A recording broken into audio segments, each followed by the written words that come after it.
I keep asking that same question too every morning, and we're live on our social media sites. I've told you 5 times, but why? Okay, here we go. Why? Well, didn't your dad used to smack you around a little bit for asking a lot of whys? Yeah, I ain't hit you yet. You're too old. I may never get up. Then you'll be doing the show from prison. Yeah. Live, the I'll be out Automotive there in that Edge from backyard Huntsville, cranking Texas. the weights today. Letting all this go.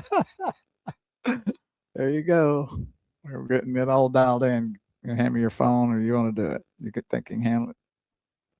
We're getting into next. Can you believe next Saturday is July 4th? Oh my gosh, That is crazy. So That means this year's over halfway over. It's crazy. Flying through this year, man. It's insane. Of course, gas. If life gets going any faster for me, I'm going to need an assistant because I cannot keep up anymore. They say it goes faster as you get older. I'm scared. Yeah, I'm going to be dead before I know it. Well, there's Samuel Jackson at my buddy's house over in Haslett. And they had to shut down the whole neighborhood. They paid them to shoot more of Frisco King. Oh, and is he the star of that? Yeah. Well, you know, him and Stallone were in Tulsa King, and then he had to leave town because he turned on that one hit man, right? And took him out. I need to get back. So and watch now that. he's doing his own deal. Now, so what's his name? The boxer or Stallone. He's not on this show at all.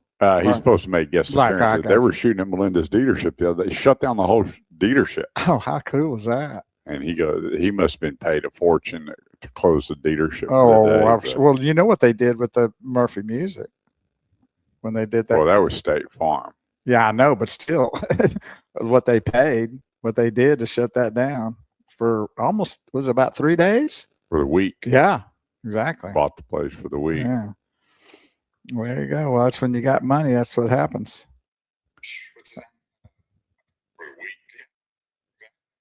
All right. Thanks, everybody, for tuning in with us here on the Automotive Edge radio show, here on the social media sites, on the Facebook, here on the Automotive Edge radio Facebook page, Shifting Gears. We're on LinkedIn under Kurt Chase. If you do the LinkedIn thing, go check it out. That's growing there. And then on YouTube, youtube.com, and then search the Automotive Edge radio show, and there we are. Every Saturday morning.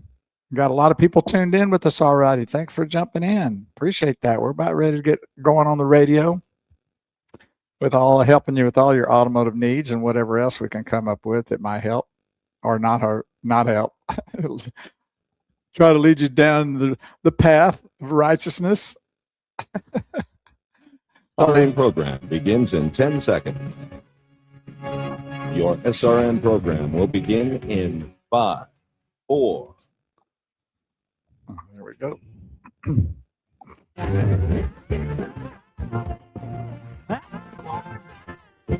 You're up. If you're going all night long. And top of the morning, thanks so much for joining us here on the Automotive Edge radio show, the show that helps you with all your automotive needs, whether you're buying, selling, trading, lease, parts, service, or body shop. We are here to help. Phone lines are open. 800-281-TALK is the number. That's 800-281-TALK. And I want to thank everybody that started calling me at 7 o'clock this morning. The appointments went through the roof this week. A lot of people getting ready to trade in for the summertime. A lot of consumers are really backing off that 12-year ownership with the cost of money and repairs. I've got people contacting me every day going, hey, I've already put $3,000, $4,000 in this car. I'm done. And I'm going, just take a look at it. The one guy said, well, I didn't want payments till the first year. I went, $4,000, take the average payment. He knocked off about 6 months. But everybody's situation is different. Your finances are different. What you want to do with your money is different. So with that, go to theautomotiveedge.com. Just shoot me a message and let's take a look at your circumstances, what you have going, what the money looks like, what you want to do, and then we'll take it from there and help you out. But there's a lot of great deals all the way through the 4th of July. And the reason is the gas prices are coming down. Now people are going, wait a minute here. What's going to happen with gas prices coming down? Well, I'll just tell you, why wait till July 5th when right now the discounts and the lease programs are through the roof? Here's what is the telltale sign when it's time to move. When you see lease programs like they have at Freeman Toyota, when you have Camry LEs for $250 a month, that's when you go, hang on a second here. This is the time to make a move because they're getting a jump start. Remember, June is the end of the physical year for the auto industry. It's not January 1. It's now. Now everybody's going to be retooling, redying, getting ready to start building all the new makes and models. And so this is a great time to take advantage. And like I told everybody, these prices, gas prices are coming down. It's not an option to keep them where they were. It's just not. And you've got a really smart president. The guy goes, "You really hung up on Trump." I said, "I wish he'd talk a lot less and just keep doing the great things that he's doing." Other than that, the prices are coming down. I saw $295 yesterday, $296. They're expecting here in a couple of weeks to be $250 or less. And with that, what's going to happen? Well, you're going to see a lot of rebates and incentives start to go away because the dealers won't be under the pressure going into the buying season. Get this, getting rid of 2026 models. Think about that for a minute. A lot of the 2025s that inventory is really depleting. The 2026 inventory is fixing to get switched to 2027. The 27 Kias are already on the ground. 27 trucks will be here soon. On and on and on. These models are getting changed very quickly in the announcement that are coming out. So what do? You start getting rid of all the 26.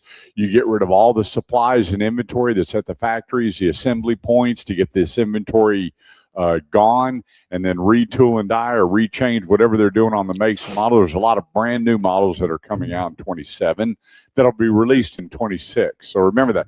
You'll see a lot of it September, October-ish. A lot of the 27 models will be on the ground, but there's still plenty of 27s on the ground already being discounted. That's what really pushes the lease programs.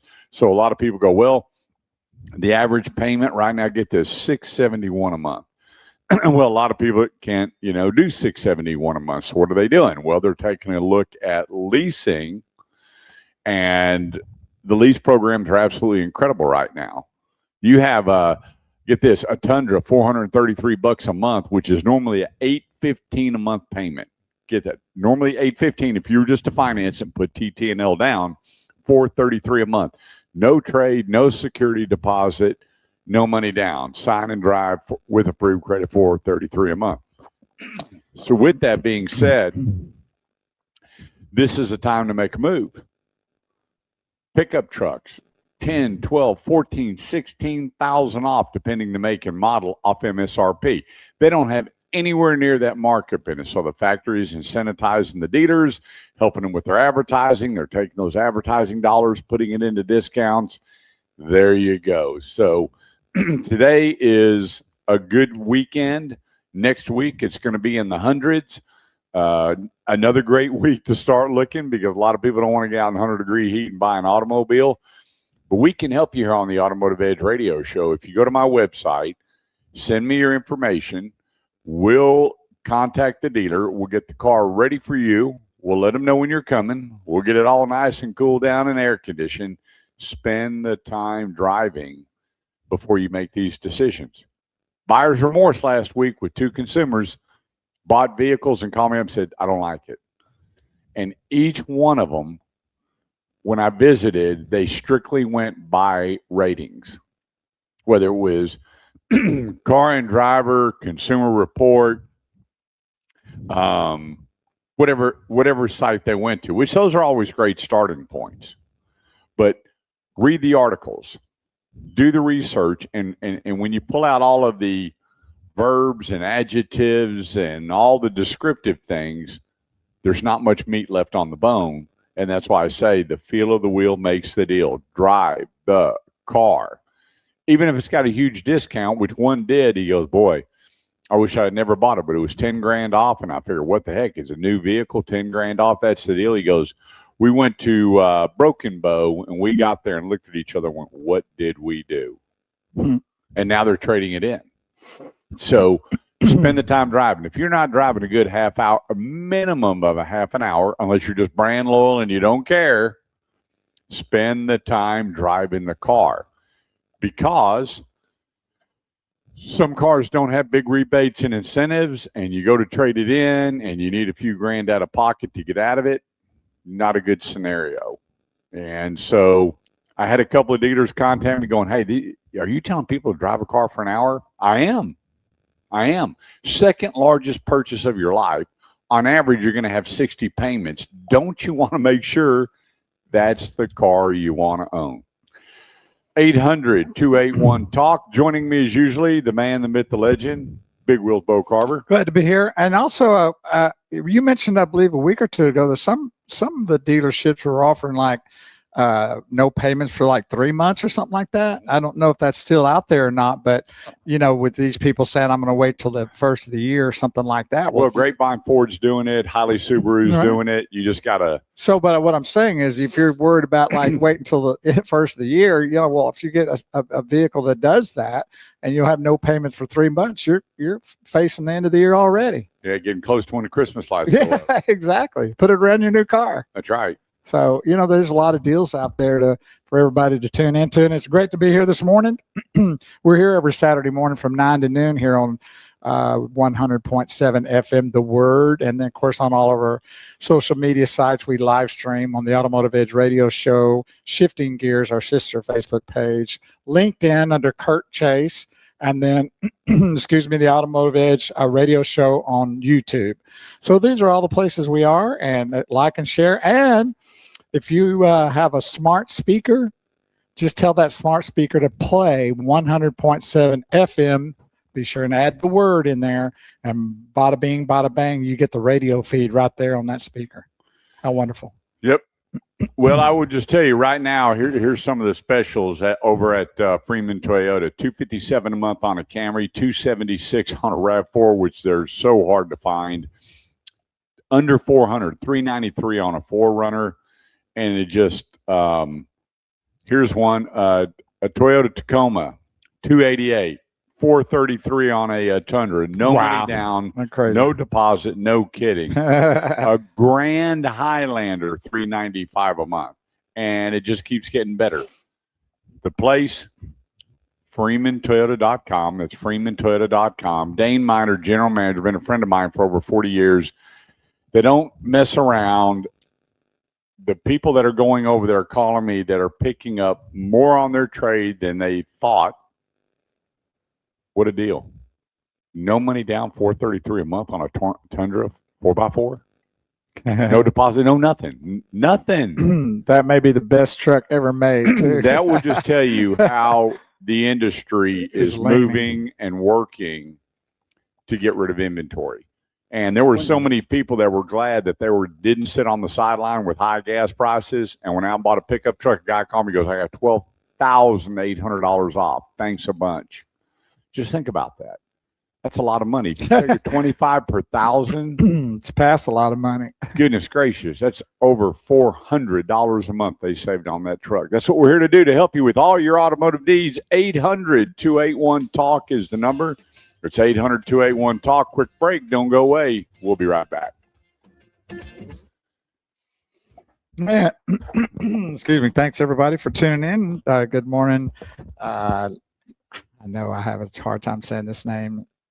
Lidice. Ladice. Is that how you say that? And I've met you. We talked when I was in Houston once, a couple times ago. Thanks for tuning in. I hope you're doing well. There. My best friend, Ronnie Swain. Yeah, whatever. Oh, did you hear that, Ronnie? Ralph Paul. Good morning, Julie, and good morning, Ralph Paul. Yes, we're rocking and rolling this morning. Thank you. Hey, some of y'all blew it on Father's Day and bought your dad some things that he'll never wear, never put on, the cologne that he'll never use. Y'all need to go over to the CBD store today, your CBD store, Keller.com, or go online and order and get him some stuff he'll appreciate. Make it right. Yeah. Hey, Dad, look, I saw that tie in the trash. But We went to your Oh. CBD store, Keller.com, and you're going to feel good. You're going to sleep good, and we're going to be doing more. That reminds me of an episode of Seinfeld where Jerry got this watch from his parents and he didn't like it, so he Oh, threw it in the trash. You see that episode? Then his uncle found it, His uncle did. and they're at the restaurant. And where did you get that watch?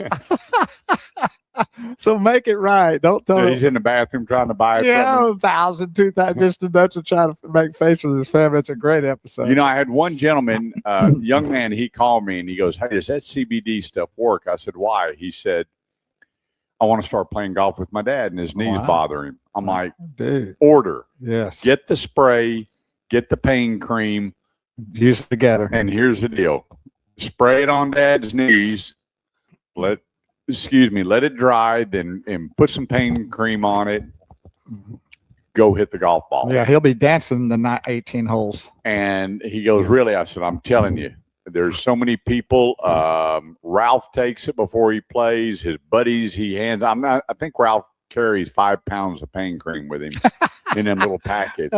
He should be like the gal that goes around in the cart with the drinks. He should be Yeah. out there in a cart going around selling pain drink. He could do it. Go to your CBD store, Keller.com. Get back in the swing of things." Another one said, "Well, my dad's back's bothering him. We hadn't played pickleball in 6 months." Wow. Go to your CBD store, Keller.com. Get some spray and cream and go play some pickleball.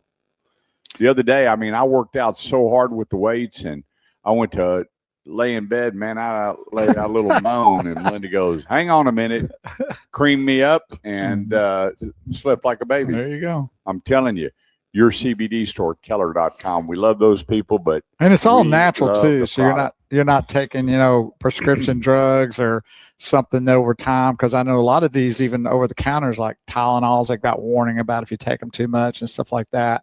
And so these are not. That's not going to happen. You're not in that vein of having to worry about side effects with those kind of situations. You just get it on, get it done, and be ready to rock. yeah. So Yes, here's the thing. results are sent You're directly asking me to your tell email. you about it. That's I'm not your guy. I know what the results are, but the internal, your CBD store, Keller.com. You're up. Nice. We're rolling down the highway here on the Automotive Edge Radio Show, 800-281-TALK. If you want to talk about any make or model, where to go, who to see, what to do, or you just want to have a good old conversation, we're here. 800-281-TALK. Don't be scared. And here's one thing that I got to say. You don't come up on the live feed. I got 4 or 5 emails this week going, "Hey, we don't want to be on TV." And I went, "You won't be.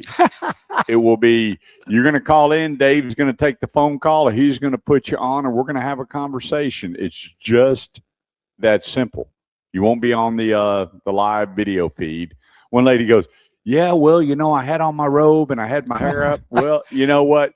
Stay that way. Enjoy your coffee and pick up the phone. You won't be on the live feed. You can do that on Judge Gregory's court when you do Yeah.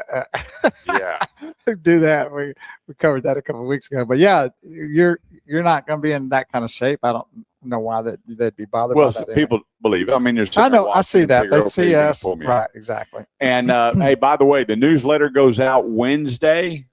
It goes out Wednesday. There is no verification on the newsletter anymore. A lot of people weren't getting it. They didn't understand. That's gone. All you do is go to theautomotiveedge.com, click on the newsletter, sign up, and we got some great information coming out for I can't believe we're going to the third quarter of the year. It's insane. We were just talking about before we came on the air that next week we're through half this year already, and it's just completely dumbfounding to me. Well, my only problem with where we live now is I had to retake my Christmas lights 5 times. Oh, because of the heat. Squirrels. Oh, that ain't good. What are they eating? They eating the tape? They're eating the rubber. Oh, the, okay. the cords. And then Oh. now the guy goes, "Well, here's one that you don't have to, or we have spray."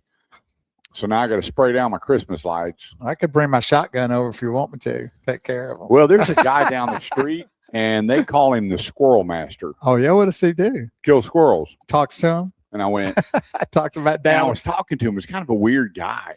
Oh yeah. Well, He If goes, he- yeah, I got about 60 of them last year. I went, wait a minute. what do you think if you're being called the squirrel master?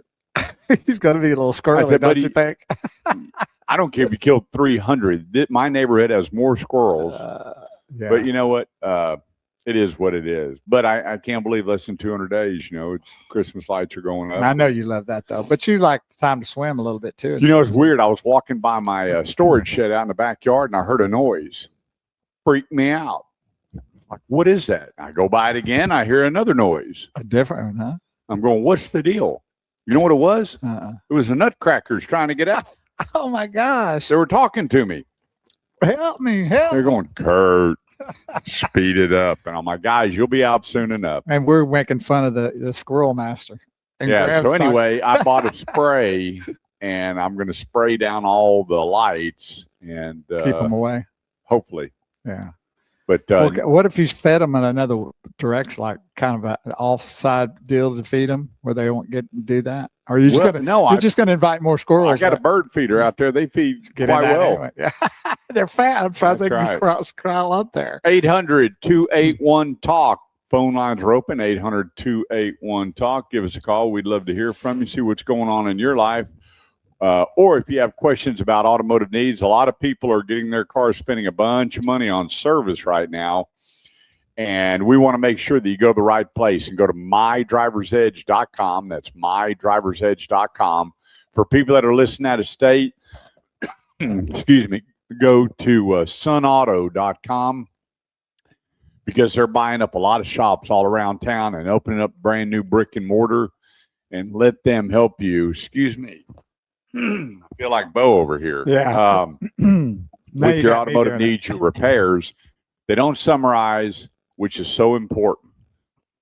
I'm getting people calling me, and I got one the other day, $499.95 to summarize my car. So I called them. Wow. Just to summarize it? Well, they were showing all the things to do, all Oh, new okay. fluids and this Oh, and that. And I said, let me ask you a Whatever. question.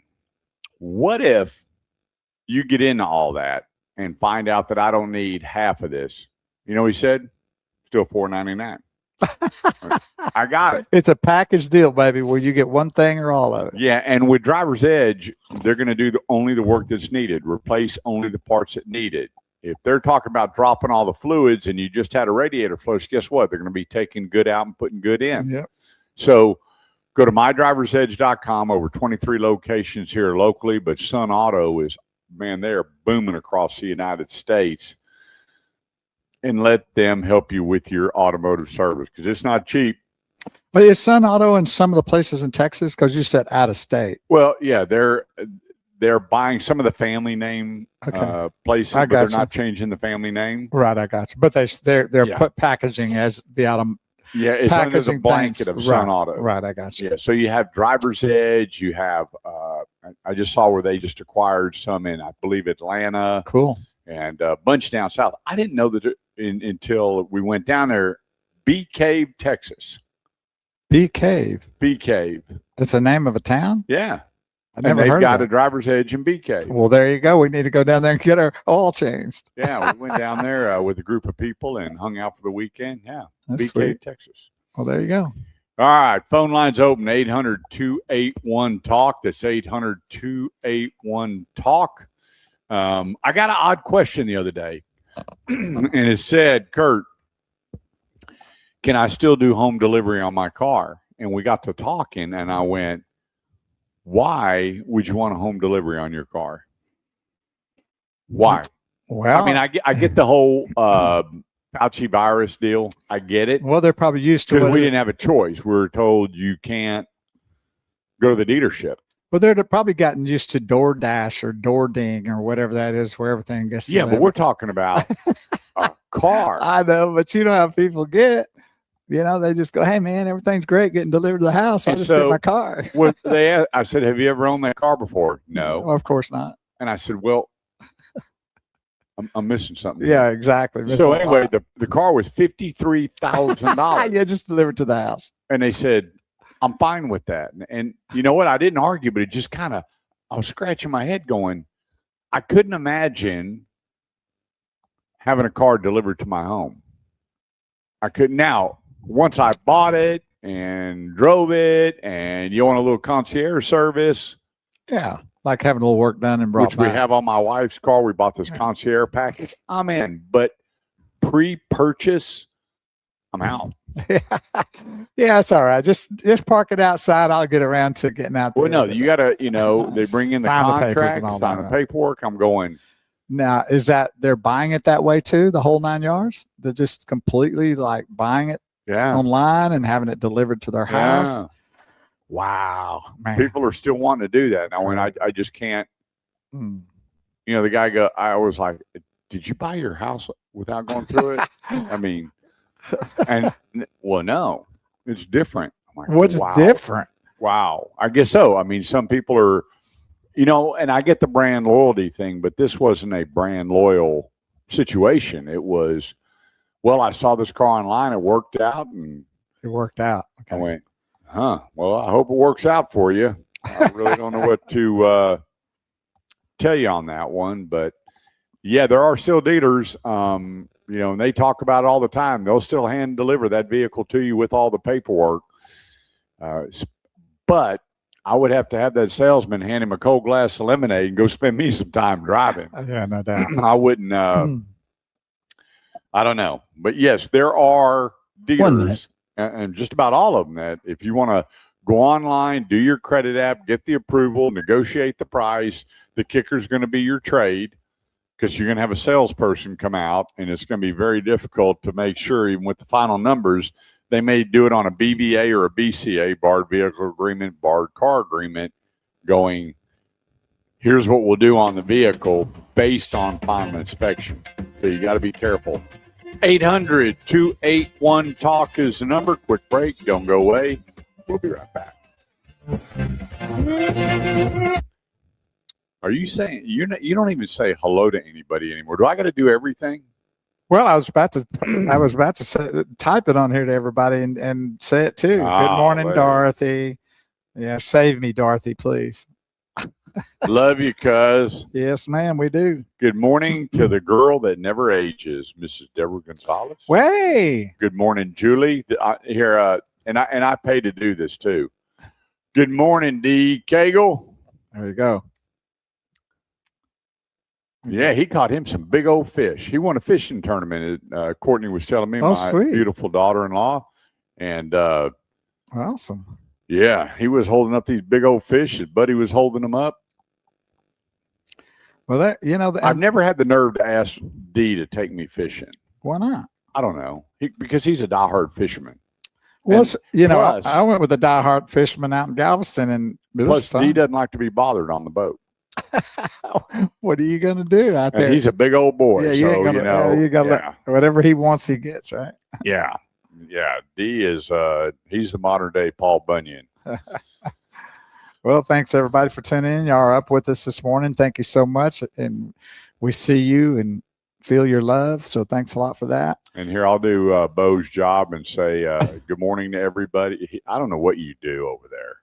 What do you do? What do you do? Well, I got these really nice chairs. Wait a minute here. My dear friend Susan Thacker. There you go. Tuned in. How about that? And it's my best friend, Susan. I always, in school, I always wanted Susan to be my girlfriend, and she wouldn't give me the time of day. It was a good move, Susan. You should be proud of yourself. Even back then, you made a good choice. Yeah. Well, sometimes what is the deal? Know when to hold them, know when to fold them, know when to walk away, know when to run. Well, she never got any of that. She just flat no. So we're good friends. I still love her to death. Good friend of mine my whole life from middle school, junior high. Forget that middle school. That's so dumb. Well, that now they've got it. It's upper elementary too. They've added a new thing. So you have elementary and then you have upper elementary. This is where it is in my town, Ponder. And I'm sure in the bigger cities, it's even worse. I think similar to like the up to fourth grade, K to 3 or 4, it's elementary. And then upper elementary is 5 and 6. Well, it's like preschool. Look, Either they're in school or they're not. what is preschool? What does that Oh mean? my God, that's so dumb. Preschool. If you're going to school and you're going to a place, what's pre about it? You're there. You're still in school. Right. I get pre-enrollment, but yeah. I don't get the rest. And then of it. now they've gone to middle school. Yeah, junior high, which used to be back needs to go back to junior high. when I went junior high back in the day. It was 7th, 8th, and 9th. Ours was 7th and 8th.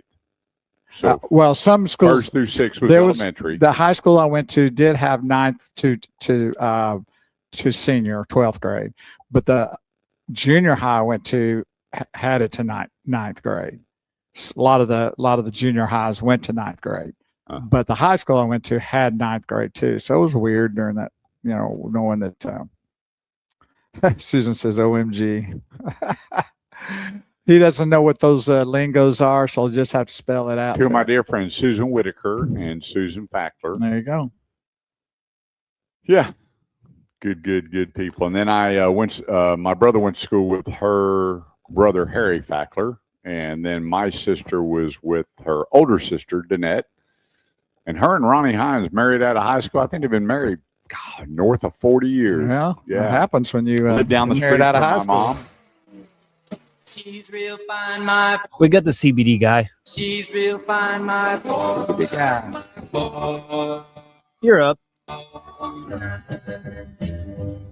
Well, I saved my pennies and I saved my dimes. Giddy up, for I knew there would be a time. Giddy up. One of the great bands. Everything that they sang, you could dance to. Well, that's and pretty you knew cool the stuff. words. Yeah. Every one of them. The great Beach Boys. Thanks so much for joining us here on the Automotive Edge Radio Show, the show that helps you with all your automotive needs, whether you're buying, selling, trading, leasing, parts, service, or body shop. Phone lines are open. If you want to know where to go, who to see, and what to do, I can help you, bringing you 38 years of automotive experience to make sure that your automotive needs are taken care of. You will not get a bad deal if you get Kurt Chase involved, because I'm your car guy. Not theirs, I'm yours. Let's go to the Automotive Edge hotline. Joining us, the great one, the guru of CBD, Ralph Paul. Good morning. How are you? Great morning to you, gentlemen. There's only 180 days left till Christmas. Oh, my Lord. That's right. Golly. That's my buddy.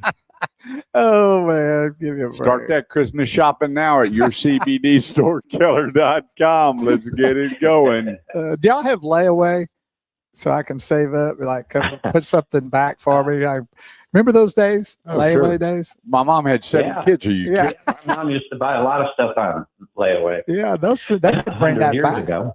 Yep. That's cool. So, hey, let's get to talking. There's a lot of, in fact, I got several calls this week about CBD products, and the guy goes, "Isn't that stuff illegal?" And didn't they take it off the market? Some stuff they did, but at your store, it's not about getting high. It's about the health, Ralph.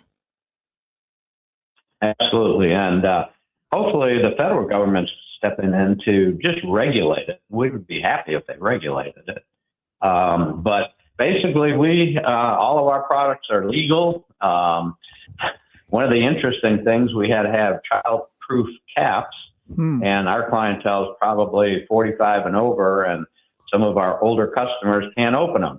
So they bring them in because the caps, they are so tight, to prevent the children, but the older people can't open it. So that's kind of a funny situation. Yeah, but, it's crazy. one of our more popular products is our topical relief cream. I know that's one of your favorites. Yep.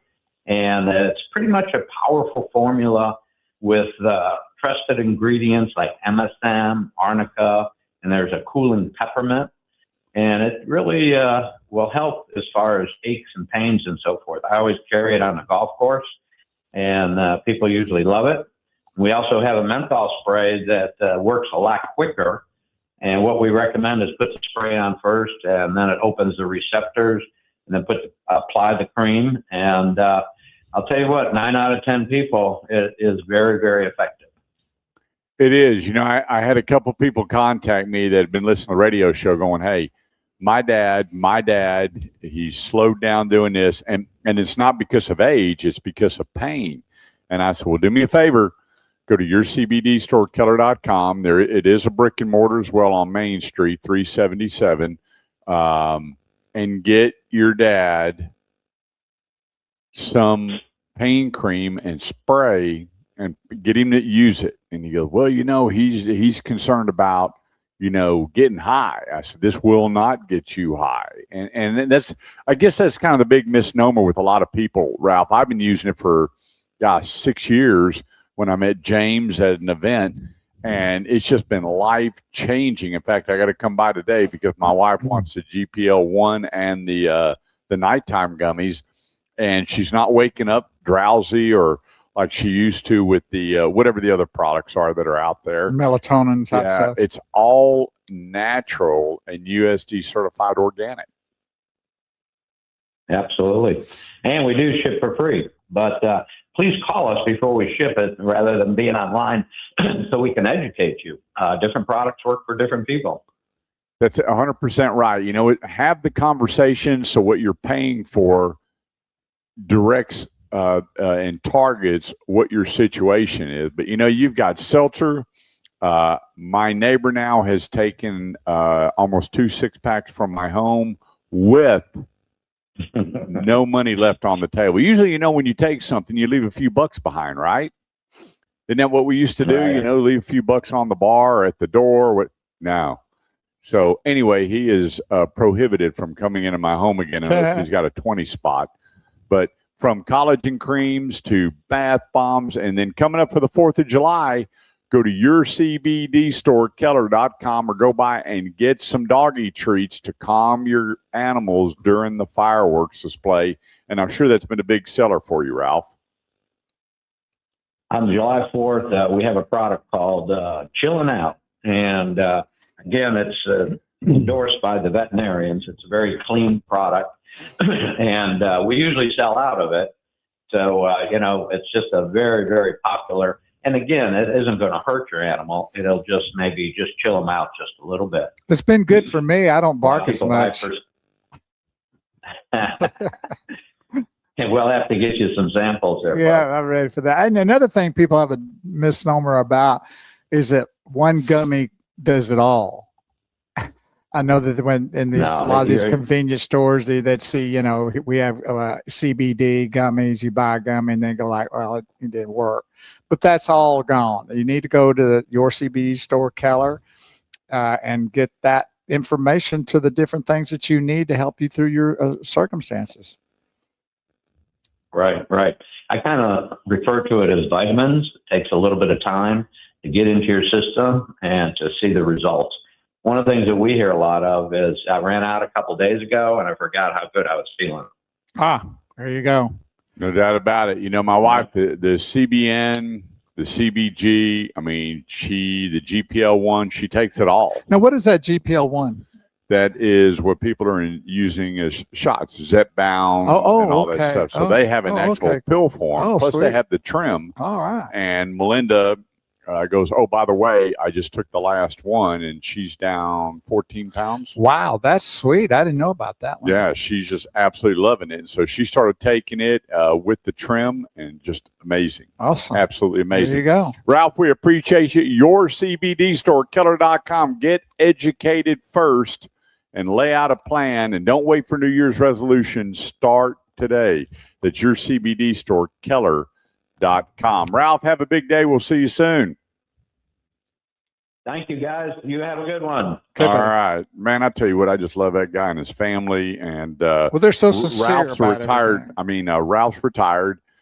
He's been in sales his whole life. Carol's retired RN, Right. And then his daughter Chrissy. I'm telling you what, she's like an encyclopedia of all the different specialty things that CBD does. That somebody decided to take God's plant and formulate it and find all the good in it and turn that into things that are just changing people's lives. Because as we get older, I've had families with surgeries and they've been using the creams, they've been using the tincture. And my brother, who had double knee replacement, was using the pain cream around the where they did the surgery. That you don't ever put it on an open wound. And then he was taking the tincture, and he was 6 weeks ahead of healing. How about that? Well, And I'm not making any promises or guarantees. Everybody's different. My sister broke her fibia and tibia, and she started on the tincture and she started on the pain cream, and it was shocking what it did. I fractured 2 vertebrae 2 years ago, was in a upper chest brace, and every day my wife was giving me the tincture and the spray and cream, and it was amazing. I was out of the brace 6 weeks ahead of schedule. Well, we've seen One the minute. testimonies. I mean, we've seen them. You've experienced them. They're for real. Yep. And if you even saw some of the things we saw, you would be floored. So these items that they have, go to the your CBD store, Keller.com, and get yourself in the right direction. That's right. 800-281-TALK's the number. That's 800-281-TALK. We're going to give you some great buying tips coming up here on the Automotive Edge Radio Show on the Word 100.7 FM. We'll be right back. Well, I'm back doing my job now. Good morning, Jim Gibson. Don't forget July 23rd. That's right. You're invited. Hello, Dwayne Harris, my brother from another mother. 2 great men, he says there. Did you see that? Wow. Well, I appreciate you making Bo feel good. He could have done like 2.5 men. Like the show. That's right. Great 2.5 men. That's right. Bring Ty in here. Or He'll be 1.5. There you go. Yeah, but he's now 6'2", so it'd Yeah. be Yeah. 2 small men and a boy. Well, I know you watched the show, but that little kid grew up. Every time they'd go, they ended up being on top. But Angus is his name. yes, that's an interesting name. And And they showed him. He really took a left-hand turn with his he's weird. political views. Yeah, and- he's kind of, well, he's out in California. What do you expect? Yeah. But thanks, everybody, for being a part of our broadcast this morning. We are here every Saturday morning from 9 to noon on the radio show 100.7 FM, The Word. And if you've got some folk out there that don't do social media that they're friends, and tell them about the show and ask them if they have a smart speaker. Because that's a really good way nowadays, because a lot of people have those in their homes, and all they got to do is whatever they call their smart speaker, because you can name it what you want. Just say, hey, play 100.7 FM, The Word. And it's like having a radio in your home if you don't have a radio in your home. Or if they do the social media stuff, tell them to tune in on there. And they may not do Facebook, but YouTube is not like Facebook or Instagram or all that.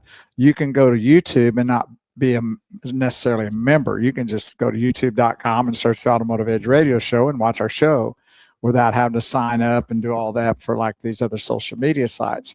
So that's another great way. And on YouTube, we have lots of added information there other than just our live feed on Saturdays. There's a lot of podcasting that goes on, and of course, there's on Spotify. You can find the actual podcast with Kurt, the Automotive Edge with Kurt. That's on Spotify. Look that up and go there. And then they're also on the YouTube, plus Ride and Drives, where he goes out and does some drives with different vehicles. He has interviews with some of the GMs and owners. So there's a lot of additional stuff going on YouTube that you won't get on Facebook. But check it out and subscribe. That's the biggest thing right there. And then sign up for the newsletter. Kurt said it's going out Wednesday, so be ready for that. And go to theautomotiveedge.com and then I scroll down, or is it right there? Right on the front page. Yeah, right there on the front page, and just sign up for the newsletter and rock and roll, and then you'll start getting it. And you don't have to wait for any kind of receiving what was it called? Confirmation kind of thing? Yeah, it doesn't. It'll just say, hey, you're signed up for the newsletter. Okay, cool. So, Susan, we've been friends for That's 50 check years, your D. probably more than that. And she spelled my name Kurtz. Well, she says she meant I think. Okay. Well, I'm not Danette and Ron have been together for 51 saw years, that. married 44. There Pretty you go. Pretty cool, huh? Why not say Kurtz. Kurtz? Kurtz hurts. You know who that is? Well, it went off before I turned it up. Well, That's Dave just killed it. He didn't like that well, song. I don't know. I love that song. Then why'd you kill it? That was the computer. That was not me. okay. blame it on somebody. Yeah, got to point the finger somewhere. That's right. 800 I gotta be more like 281 Bo. 800-281 talk is the number. That's 800-281 talk. Don't miss out.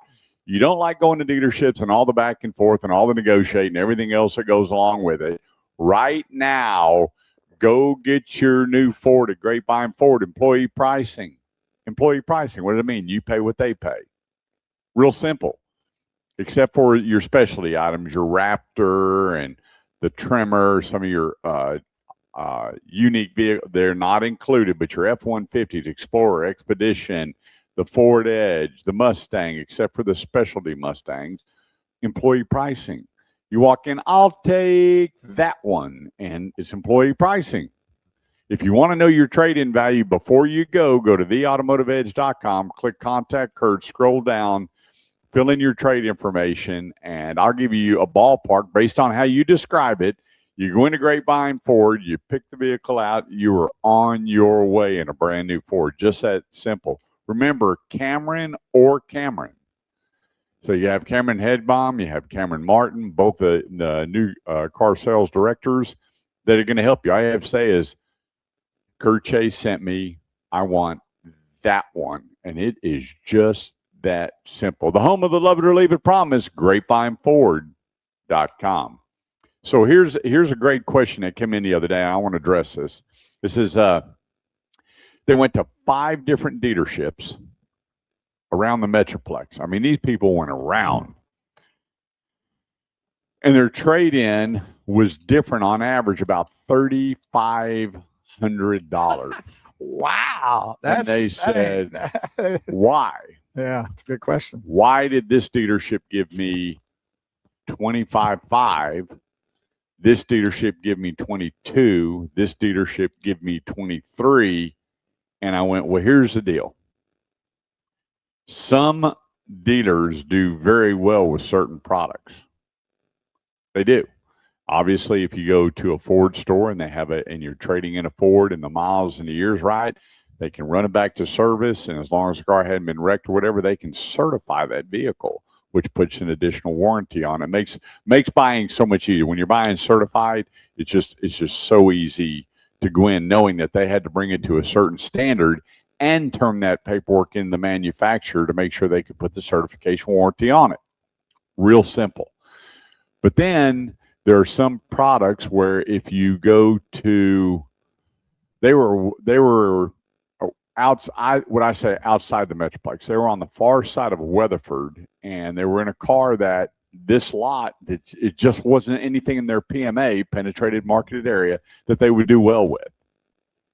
They do well with. So they were going, wow, if we took this type of car, which we really don't want it, we would put this in the vehicle. And I said, wasn't it odd that the closer you got into the Metroplex, the value went up? Just that simple. And he goes, yeah, that was kind of odd.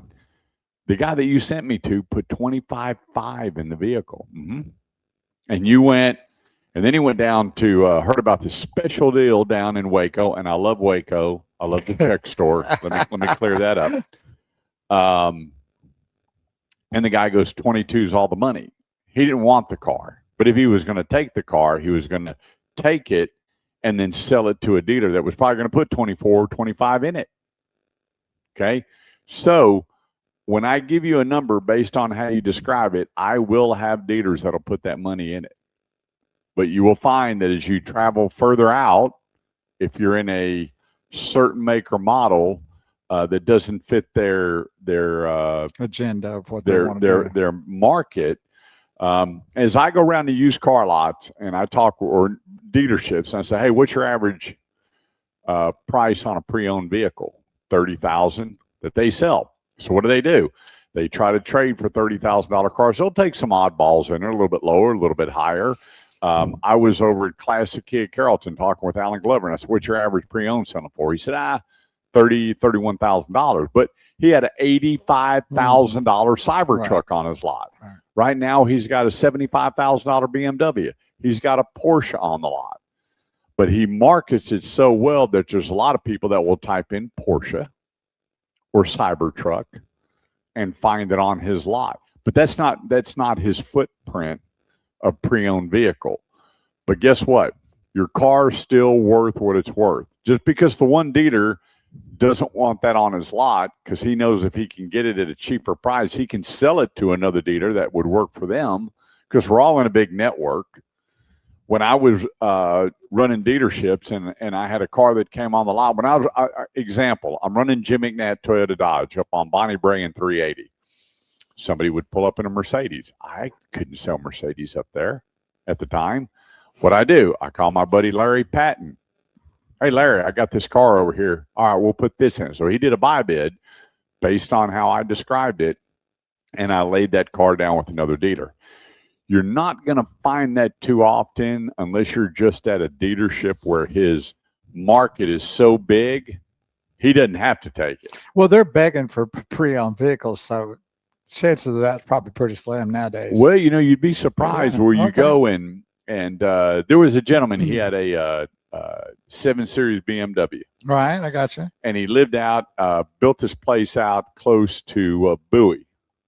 And he's at a dealer out there, and the dealer told him what the car's worth, and he called me up, and I said, buddy, you're $8,000 shy of a deal. Well, that's kind of a small town, country town. And he goes, so that vehicle may not be that special there. And I said, here's the deal. Let's go ahead and get a buy bid. So I called the dealer, and I says, hey, if we get a dealer that'll buy it, will you go ahead and do the deal? He goes, absolutely not. Okay, fine. Wow. I said, get in your car and drive over. I forget you what the dealer set up here. I said, $8,000. That's a lot of coin. No, it's extremely a lot. The only vehicles that are really kind of tough on the consumer right now are the ones that have been customized. Customized vehicle is that is what we call beauty in the eye of the beholder. Yeah. And there's only a couple of guys. I have a buddy, Danny Baum, and he buys the oddest, craziest looking products you've ever seen in your life. They used to call him Mr. Viper. He if you wanted a Viper, he was your guy. But he goes to SEMA and all these truck shows, and boy, he brings in some stuff you're like, there's no way that truck is going to sell. We're talking about big bucks. That's, I know, to take these vehicles over to Danny Baum and go, hey, we got these vehicles here. But when you customize a vehicle, it's all bets off. Because remember, you customize that vehicle for you. And when I look at that, and I've broken a lot of hearts, I had a young man that was just got stationed over in Germany. He had $135,000 in this truck. You should have seen this truck. It was as cool as a truck could be. It was cool. It was the cat's meow pickup trucks. I've never seen a truck done so well. But he lived on base. He had no bills, and all of his money went in that pickup truck. And we bid it, and his dad called me up and said, are you nuts? And I went, no, sir, I'm not. I've been called crazy before, but I'm not nuts. And he goes, well, he's got to leave. I'm like, time out. Thank you for your service.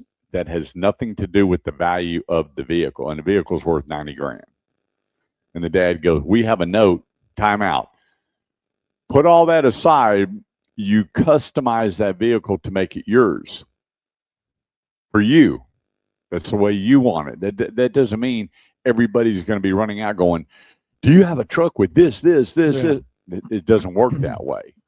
And so the dad wrote a check for $40,000 and got him out of the truck. Wow. So that's the only difference when I get phone calls going, hey, I have a customized lifted truck with whatever. And I'm going, send me pics, get a picture of the lift kit. Let me know who did all the work. And then I have 3 people, well, now down 2, one just retired, that I send that to, and they are the ultimate buyers on that product. So I have specialty, I have classic, I have antique, I have normal, that we can bid these vehicles and make sure you're getting all the money. But that's the deal, is everybody's going to try to hold some money on your trade. Okay? Your car's worth $25, they're probably going to offer you $23. Okay, They're trying to get a little skin in the game and have a little bit of money where when they resell, remember, they're not nonprofits to make that money. Don't get caught up in this. Here's the kicker.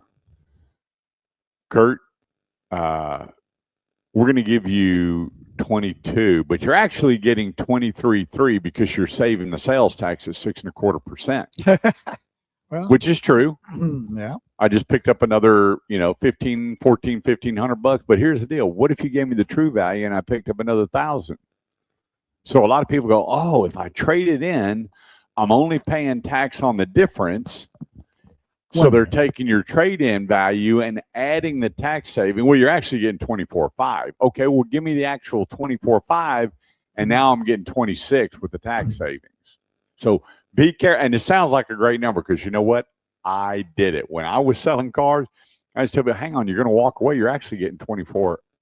What do you mean? Well, you're getting 6.25% sales tax. You're only paying tax on the difference. If you pull the trade out, you're going to have to pay that difference. Quick break. Kurt's top 10 at 10 coming up here on the Automotive Edge Radio Show. Don't go away. We'll be right back. All right. Well, it's another beautiful day in North Texas, and wherever you're from, I hope it's going to be a beautiful day for you, and get out there and enjoy July 4th next Saturday. It actually falls on a Saturday this year or weekend. Yeah, although that's one thing that I hated about the car business. Is it because it slows down? They don't come to the dealerships? Man, you gotta bring in the circus. Oh, the hot barbecue, dog. you gotta do everything yeah, you I can got do. Because they're going swimming or whatever, all that Yeah, stuff. it's a Kicking the groin. what I would do is tell my salespeople, based on traffic, we do cards in the hat, and so everybody threw your business card in the hat, and we'd start drawing names to go home. Oh, yeah, throughout the day. And then about mid-afternoon, I tell the managers, hey, y'all decide and then let me know who's leaving. And then I always shut the place down, but we would always, my boss, he didn't care. He's like, I want that place open till 7 o'clock. Okay, well, hold that thought. So what you're saying is a good time to go buy a car would be next Saturday, right? Oh, wait. You'll get a lot of attention. You'll get a lot of attention. You'll get the hot dogs. You'll get the ice cream. You get a smoking deal, you'll get too. the barbecue. You'll get the smoking deal. You'll get treated like a king. So Yeah. go there next Saturday and do I it. used to tell them, too, look, as fast as I can sell 2 cars, I get to go home and be with my family. Yeah. I'm going to make a deal. And a lot of times they would do that. I would always tell the sales, hey, if you sell 2, you can go home. Boy, they would come to me and they would lie. I sold 2. Hey, they've been to 8 dealers and here's their best price. They ain't been to a dealership one. But I already knew. I'd play along and I'd say, okay, there's one. Give me one more, And then by noon, I had half my sales department Out gone. the door, right? And at least you got 2 sales out of them if they actually were real sales. That's good, though. yeah, my salespeople say, people ask me all the time, what do you miss most? And I said, Not working on holidays like that? the camaraderie. Oh, okay. I got you. I miss camaraderie the most. I worked with a bunch of great people. When I worked for Mr. McDavid, when he owned the dealership, we had the best sales force ever, by far, ever. And best month in the car business, I sold 40-something cars. Wow. And got to know Mr. McDavid well. And it was a big turning point before I left there and wound up. What age did you get started in the business? Because you came out of the bar business, didn't you? I did. I was 20. Let's see, 26, Oh, so okay. 27, somewhere in there. A good age to get into it. Yeah. So, it was. Well, I know Let's one see. thing. It's good. It's been good for you and a lot of people, and other people kind of struggle with it. But I think your feeling is it's product knowledge is the thing they probably don't really do right? In your opinion, like a new person doesn't really know their products enough. Well, my salespeople went through 2 weeks of very intense training, Right. and it was all product. I didn't want them selling. I want them being Knowledgeable. able to show the product, present the product, and then I had salespeople that would come in and present the numbers. Anyway, that's what I would do. I would not. Not teach them how to be, I wanted them to listen to the customer's Right, wants and right. needs and present it. correct. Yeah. So are you on a pretty short leash to learn those products? Well, some of the product, he's stepping away for a second. Okay. I think that, for a new person coming in, a lot of it maybe depends on the dealership or the manufacturers that they're selling. Okay. You Just know, I've always wondered what it's like to try to get into that business. If you got to pick it up pretty quick or get out of there. well, I think the lack of knowledge is probably the most hurtful thing to you if you're in the business. When people ask you questions and you're not sure the answer, those are the kind of things I think would hurt, a person. Dave has a good question for you. He's back. Go ahead, Dave. So are you on a pretty short leash when you first start in the car business? They expect you to start selling pretty quick? Well, when I started, the guy, my general manager brought me out. His name was Jack Kennison, and he goes, put his arm around me. He goes, Kurt, take a look out there. And I'm looking at all these Ford products. He goes, you own 35% of everything out there. And I went, what do you mean? Nice. Really? He goes, yeah, you get 35% of all the commissions on everything that you sell. Have a good day. And he walked away. Good point. Whoa. That was it. Wow. And so for me, I went over, all I wanted to sell was Ford trucks. I didn't care about any of the other stuff. And back then, there was no price on the window sticker. I'm like, what's the deal here, guys? There's no price on it. Well, back then, it wasn't considered a passenger vehicle. I started live, eating, and breathing Ford trucks. I could look at the exhaust pipe and tell you what they were. I was popping hoods and going through them and studying them, what they would tow. And I wound up selling just a ton of Ford trucks. And for me, I learned it on my own, and it was plus and minus, but I promised that would never happen again as long as I was in the car business. If I ever got into management, which I did, and even when I took over a dealership, I brought everybody in, and we had Q&A on product every day. I had the best trained sales staff because it was sink or swim. And they'd hire you what we call the fog and mirror. If you were breathing, you could fog up a mirror. They put you out on the lot selling cars. Well, it was similar when I sold Curtis Mathis televisions. And that's what happened to me. And I was very successful with that because I really knew that product and I knew how to explain that product for them to understand. And I knocked them out of the park. I was one of the leading salesmen every month there. And so it is about product knowledge and listening to the people. If you just ignore what they're trying to share with you, you're missing the boat. It's between that and knowing kind of where the customer is wanting to go. And they're not going to tell you. You have to ask questions. You have to listen to them. Begins in 10 seconds. Well, it's whether you want a relationship or not. That's the key right there. I can still do a 3-minute interview and find out everything you need to know about the car. 3 minutes. Give me 3 minutes of your time and I'll select the car for you. You're up.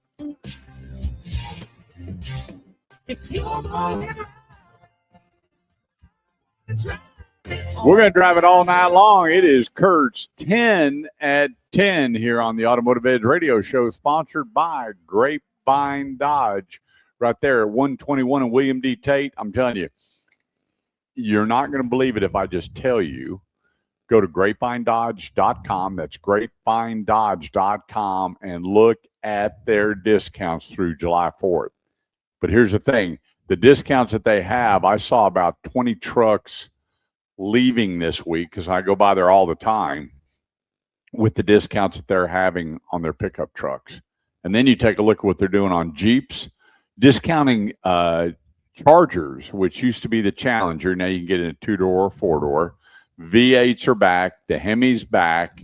And they are doing business at Grapevine Dodge. Go to grapevinedodge.com. That's grapevinedodge.com. and see my buddy Shane. Let him know you're listening to the Automotive Edge Radio Show. That's Shane Peck, one of the best guys there. He's going to handle all your paperwork and everything for you anyway. And he's going to put you with Wade, who is probably the smartest salesperson when it comes to Dodge products, without a doubt. GrapevineDodge.com. No need to wait when you got discounts well over $10,000 on products. That's GrapevineDodge.com.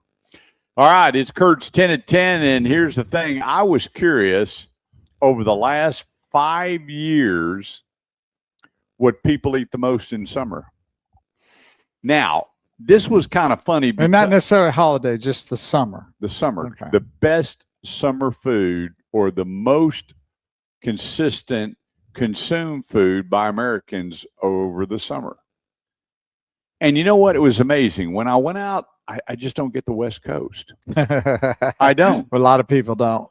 What they're eating out there, what they say they've been eating for the last 3 to 5 years. Probably tofu and stuff. No, it's just different. We're going to leave it at that.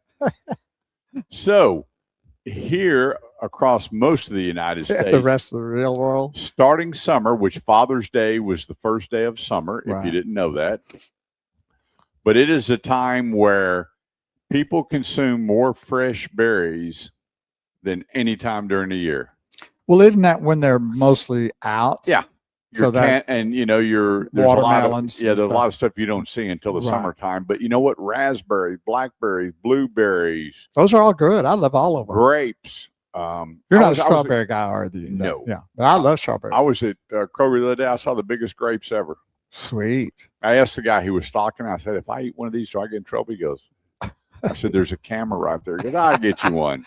I did. There you go.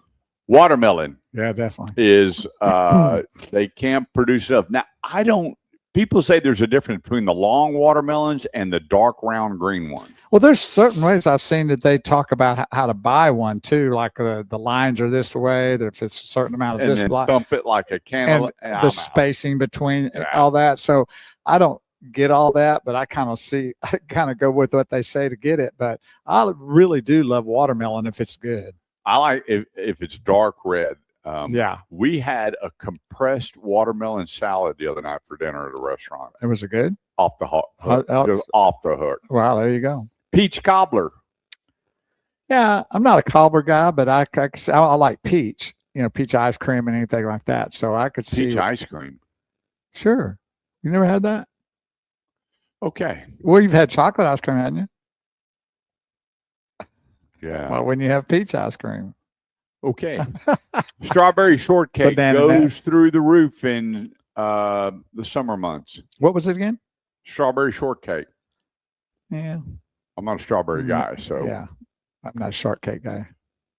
Pasta salad is a big. I don't eat pasta salad. I'm not a big pasta guy anyway. They talk about with the pepperoncinis and the salami, and they do that, kind of that's olive oil type sauce or stuff on it. Yeah, I'm not mad. big. Here's one that sales go through the roof. They go into mass production in June. Popsicles.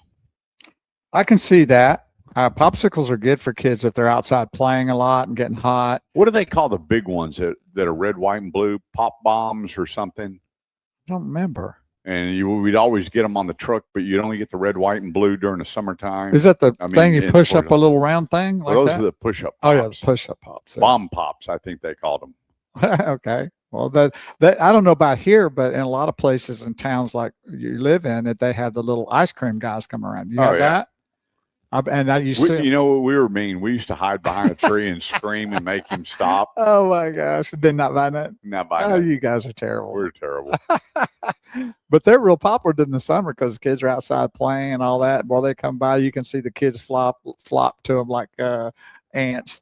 Well, here's the thing that blew me away: vanilla ice cream way outperforms chocolate ice cream.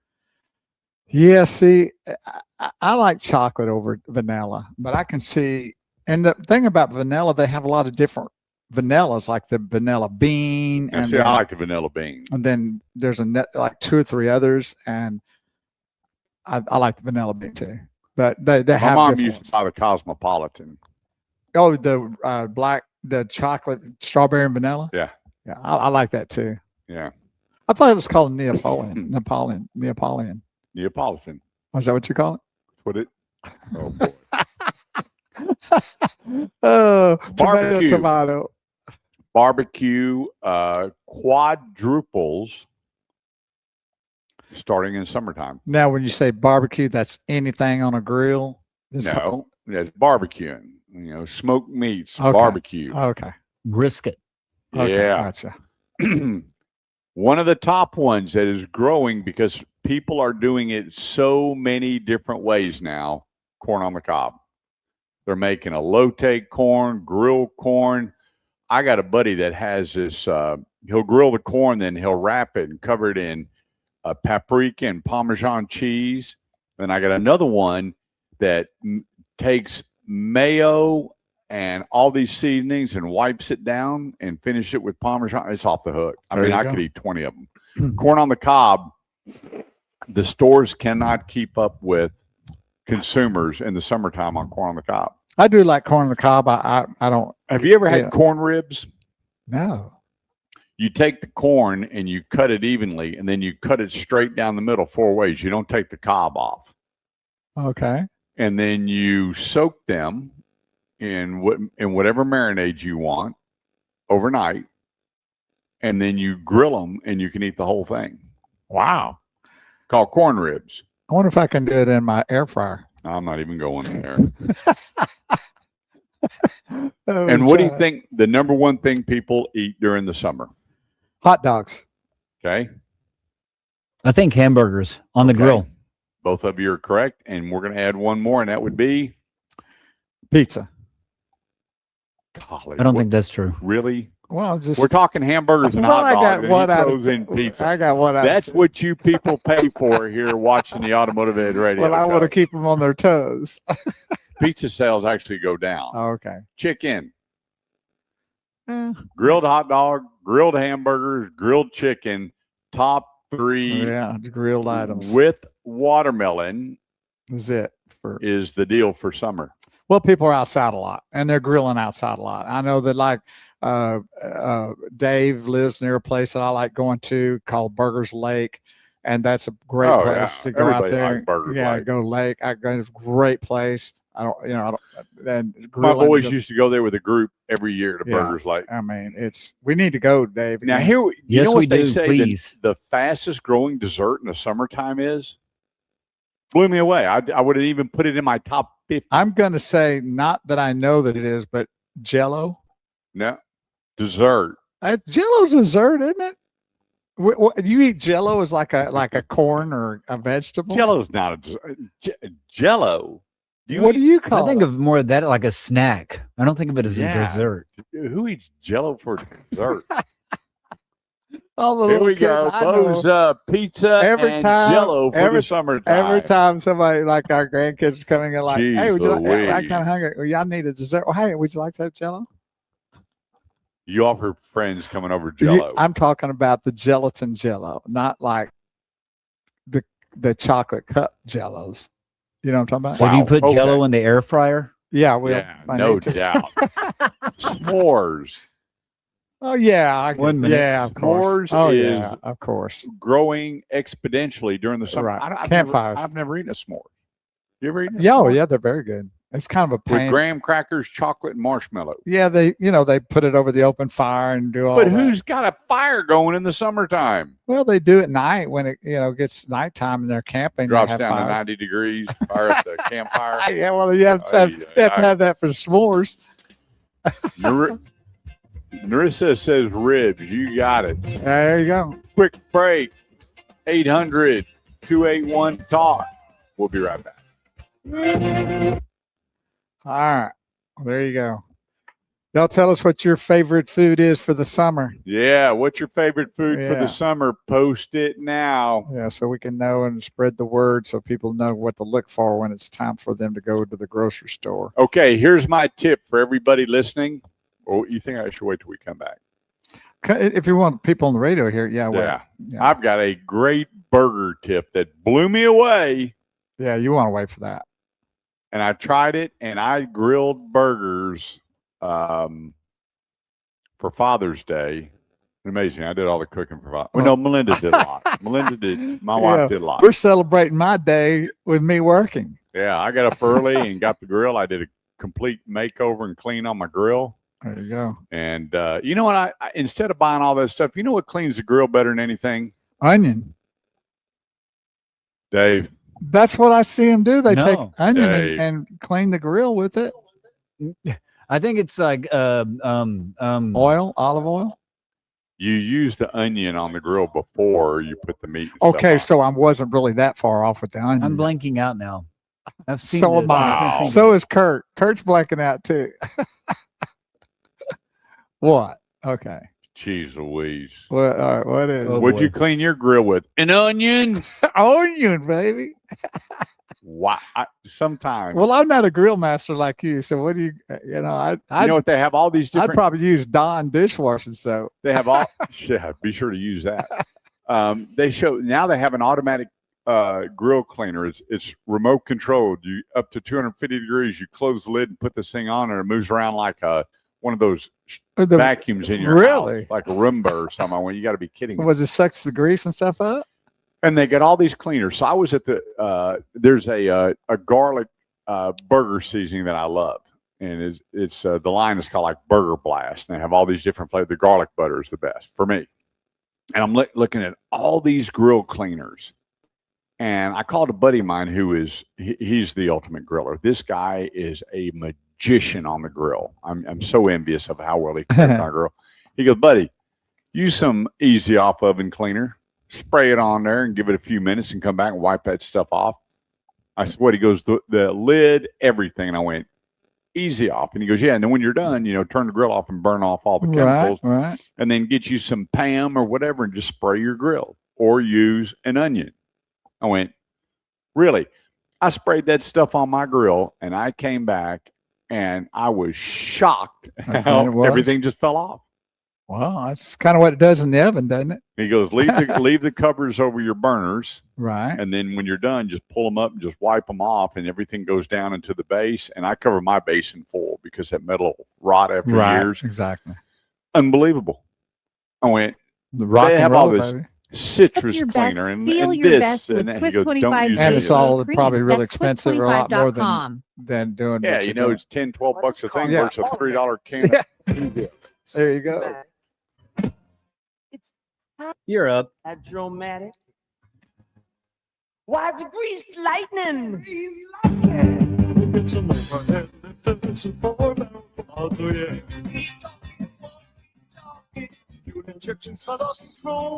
And amazing, he went from Vinnie Barbarino to Grease, wrote songs, and became a bazillionaire. Oh yeah, Made some great movies. I met him. Saturday Night Fever was the best. Yes. The best. 800-281-TALK's the number. That's 800-281-TALK. All right, here's my tip of the day. A buddy of mine showed me a recipe on how to make a juicy burger. Because a lot of times, we put egg in. Well, I do. I still put egg in it, Worcestershire, a little liquid smoke, onions, fine chopped mushrooms. I really do it up. He goes, Kurt, for every pound of meat, put in a couple of tablespoons of mayonnaise. Oh, that's interesting. And I went, huh. And mayonnaise has oil in it. Right. Man, I put 2 tablespoons of oil. Actually, I had 2 pounds of meat. So I put 4, not heaping one, just regular table. Everybody was asking me. And when they took a bite, all that juice was in the burger and they flipped out over how great the burgers were. It probably made that burger kind of creamy too, huh? A little bit. It was unbelievable. Wow, how about that? And so the next day when I reheated a burger, it was still juicy. About that, because the oil stayed in it good, right? The mayonnaise. That type of oil. And you know what? There was 3 people that don't eat mayonnaise, nothing. So I didn't say nothing. I don't. A lot of times when I cook, I won't. Well, my daughter-in-law shouldn't eat anything off a bone. So I do. I don't mind because I love Courtney to death. I'll cook separate for her, but for my family, a lot of times I don't even tell them what's in it. I'm like, Dad, wow. And so a buddy goes, hey, you want to make, because I use this American Wagyu. A buddy of mine gave me a bunch of it ground up. And it's there's hardly any fat in it. And he goes, Right. look, put a couple tablespoons of mayo in that patty. And he has some. Right. Man, I made some burgers. I was like, that is unbelievable. It's nice to get those kind of that information and change your world about a burger, right? Yeah, and I got I would never eat mayonnaise. Disgusting. And so it's amazing for people that say they don't, and you do it, but you don't tell them because they can't see it, and they go, how did you make such a juicy burger? Well, that's the family secret, but now it's out. I guess putting peanut butter in it would probably not a good idea if somebody gets swollen up like their head 4 times size. Well, I think all that's a bunch of Yeah, baloney me too. anyway. We do have a question, a car question. Yep. You want to take it now? Let's do it. So Jim asked a question. He says, "Well, what is there a standout in the Uber delivery cars out there? Have you seen anything specific? Like I know back in the day when I drove limousines, the Lincoln Continental was a big runner of that. Yeah. Get this: Nissan, Honda, and Toyota. They're small cars. But still roomy for the Uber drivers. Are you talking? Oh, I'm talking about food delivery. No, Uber is for when you get picked up to go to the Well, you airport. got Uber Eats. Yeah. I go, The average is that people are buying are the Accords, Camrys, and SUVs, small SUVs. to pick people up to go to the airport and do things like that. Well, there you go. Yeah, the small SUVs. I saw a guy one day got picked up, and this guy was driving a Buick, and it was luxurious, man. I don't remember which one it was, but when he got picked up, I was there. The Buick Enclave. I probably was. Yeah, And they're I- so He nice. said, "Yeah, no, Nice. I love this car. It's fantastic." Yeah. So those kind of vehicles get lost from a lot of people out there sometimes, but Yep. they make great cars. And, people I think want a little comfort when they get in a vehicle to go from one place to another. So Believe it or not, and it's funny that Jim asked that question. I was talking to a guy that works out at the airport, and he says one of the most frequent vehicles now at the airport picking up people are Teslas. wow. And so when Melinda and I forgot where we flew in from recently. Anyway, we went there in a Tesla and we came back in a Tesla. Well, I mean, it's as long as they can keep the sucker charged, I guess that's Yeah. not a bad deal. And they got places out the airport to charge. Yeah, there you go. Well, So- it's But nothing wrong Camrys with and Accords because of longevity. that. Right. And then the small SUVs, your RAV4, Yeah. your Tiguan's, your CRVs. The are- Buick, like yeah, that. a lot of those people are Uber drivers. They don't make big sedans anymore. Right. Exactly. So 800-281-TALK is the number, 800-281-TALK. If you got a favorite summer food, post it. We'd like to talk about it here on the Automotive Ed Radio Show. This segment of the show, I got to tell you, I was just down at Burleson Nissan, 35 in Renfro Road. Row. And Justin Crane and I were visiting like we always do. I just love the guy. I could spend all day with Justin Crane, and he's just a sharp guy. Go to burlesonnissan.com and look at his specials right now. Nobody in town is doing anything better, or if they are doing better, they have add-ons.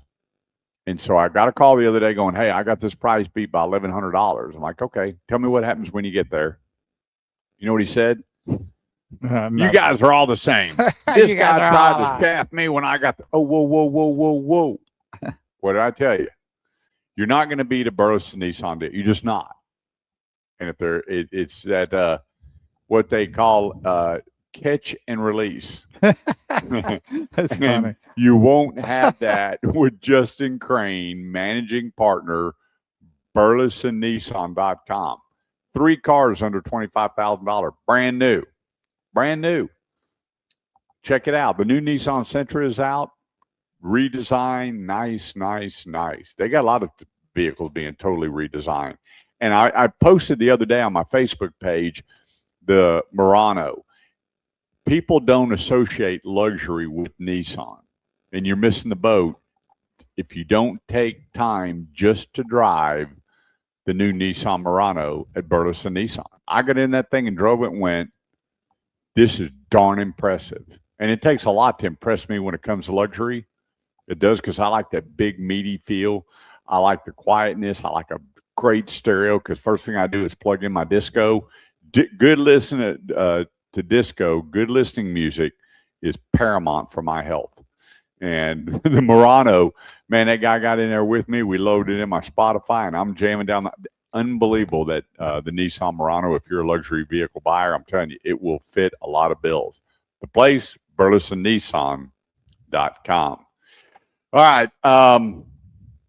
I keep getting asked this question, and I want to just tell you, transmission flushes. People say, if you flush your transmission, will it last forever? Well, nothing's going to last forever. But if you open up that manual, your owner's manual, that thing that you never touch that has dust on it when you trade, that you tell the salesman, hey, cut the delivery process in half. I just want to, I'll read it when I get home, which is not true. If you follow those guidelines on getting your transmission flushed, then so be it. If you don't worry about it. Just keep good, clean fluid in, because all cars will soon you will not be able to check your transmission fluid. They put it up on a rack, and there's a deal there that tells them the viscosity of that fluid, and they know whether to drain it and put new fluid in. But everything now, you're fixing to see so many things that you cannot do anymore to your car. Now, I got a question, because I know you've said in the past that if you've not done the flush over a period of time, that probably, you don't kind of recommend it. I get the feeling of that you say, but you do agree that it should be like changed, like occasionally, where you drain it and put new transmission fluid in it, but not flush it. Can you do it that way or no? Yeah, you can put new transmission fluid in, but not flush it. Yeah, when that was the big thing 10, 12 years ago, putting that pressure thing on there, blowing it all out, making it sterling silver, and then filling it. Too many of the best mechanics around, the best, say, if you haven't done it, just keep clean fluid in. So how often do you think you should put clean fluid? It's all based on how hard you drive your vehicle. Okay. Let's take a quick break. 800-281-TALK. That's 800-281-TALK. Coming up, we'll see what Bo knows here on the Automotive Edge Radio Show on the Word, 100.7 FM. All right, everybody. Thanks for tuning in here on our social media live stream. Be sure and like and share if you're doing that, so people can know that we're here. If you're watching us, not everybody sees that on your timeline. You see us, but not everybody does. But if you hit that like button and then share it, then it'll go to your timeline. And then that way it'll pop up and they'll see it. And if you'll do that, we're here to help them with all their automotive needs. And of course, we have fun too. So why not have them join us on Saturday mornings from 9 to noon right here on our radio show, which is 100.7 FM, The Word. But on our social media sites, it's the Automotive Edge Radio Show, Shifting Gears, and then also YouTube. It's the same stream, same live feed, just the different locations they can find us at. And then we usually share it on our personal pages as well. So there's a lot of things you can do, and we share them there. And if you'll share them, then it'll create more views to where people can then dial in with us and learn more about the automotive business and how to clean your grill and other things. And the secrets to putting juicy burgers on the table. Mayonnaise. And then you know what the question I got was? Do you use real Hellmann's? I would. That's the only one I buy. That's all I will eat. Yep. You remember the show Officer and a Gentleman? Well, there's another one out there too. There's Hellmann's, and then there's there is another one that I think is pretty good. What's that brand called? It's a name. Yeah, I've seen that. That's got good reviews too. Wow, it's good too. I bought it. Blew me away. Yeah, real good. I wish we'd think of it. If y'all look it up, tell us. Yeah. Did you remember the movie Officer and a Gentleman? Sure.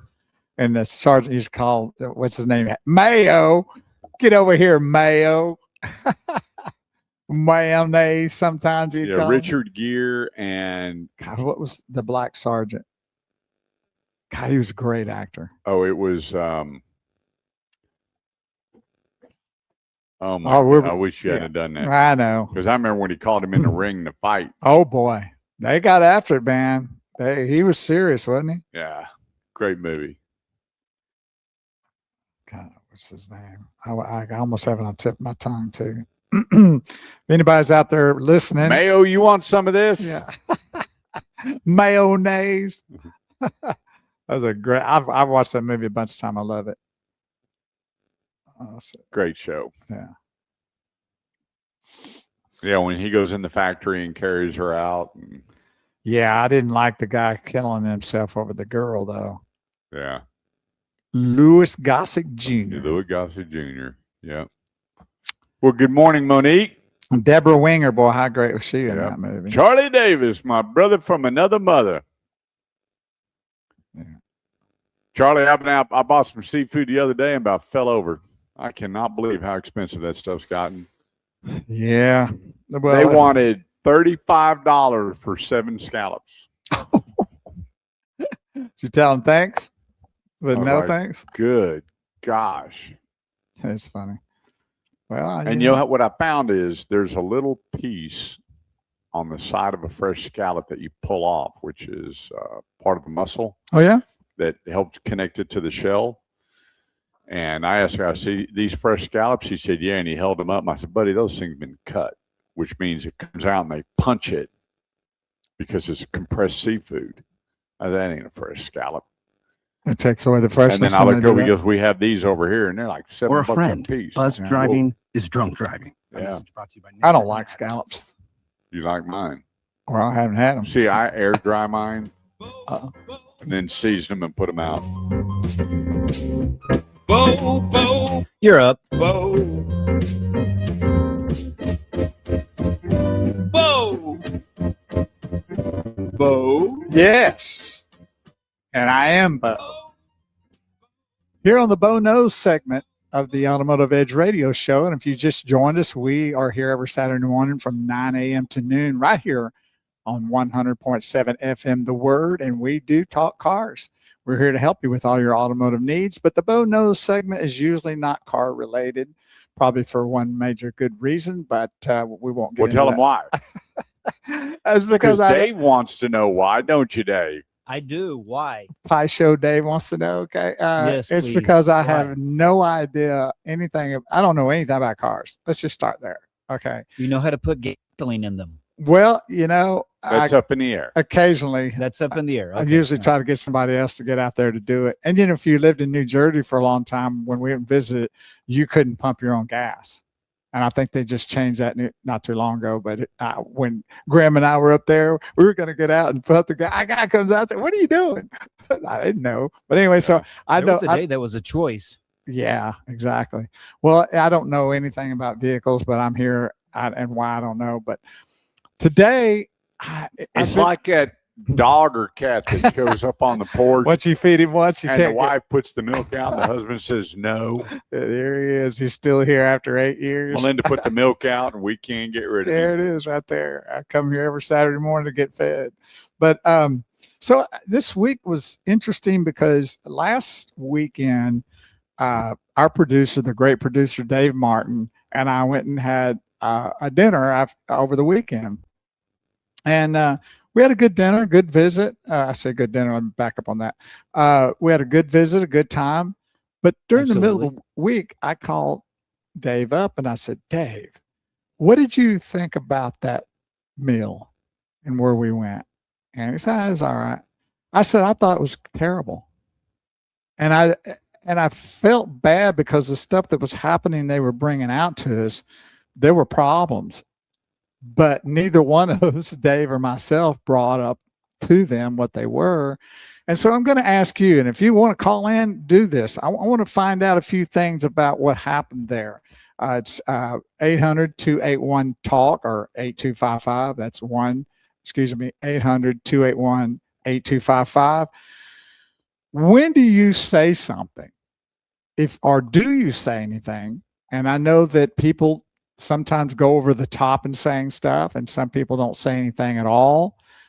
And I'm not sure which is the better way to go, because I have a feeling that if you go over the top, you might not want to get what they were bringing back to you.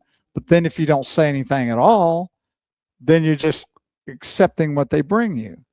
And we went to a Mexican restaurant. The chips were stale. What I ordered was not that good, and it wasn't even the right thing that I ordered, but I still didn't say anything. And Dave didn't either.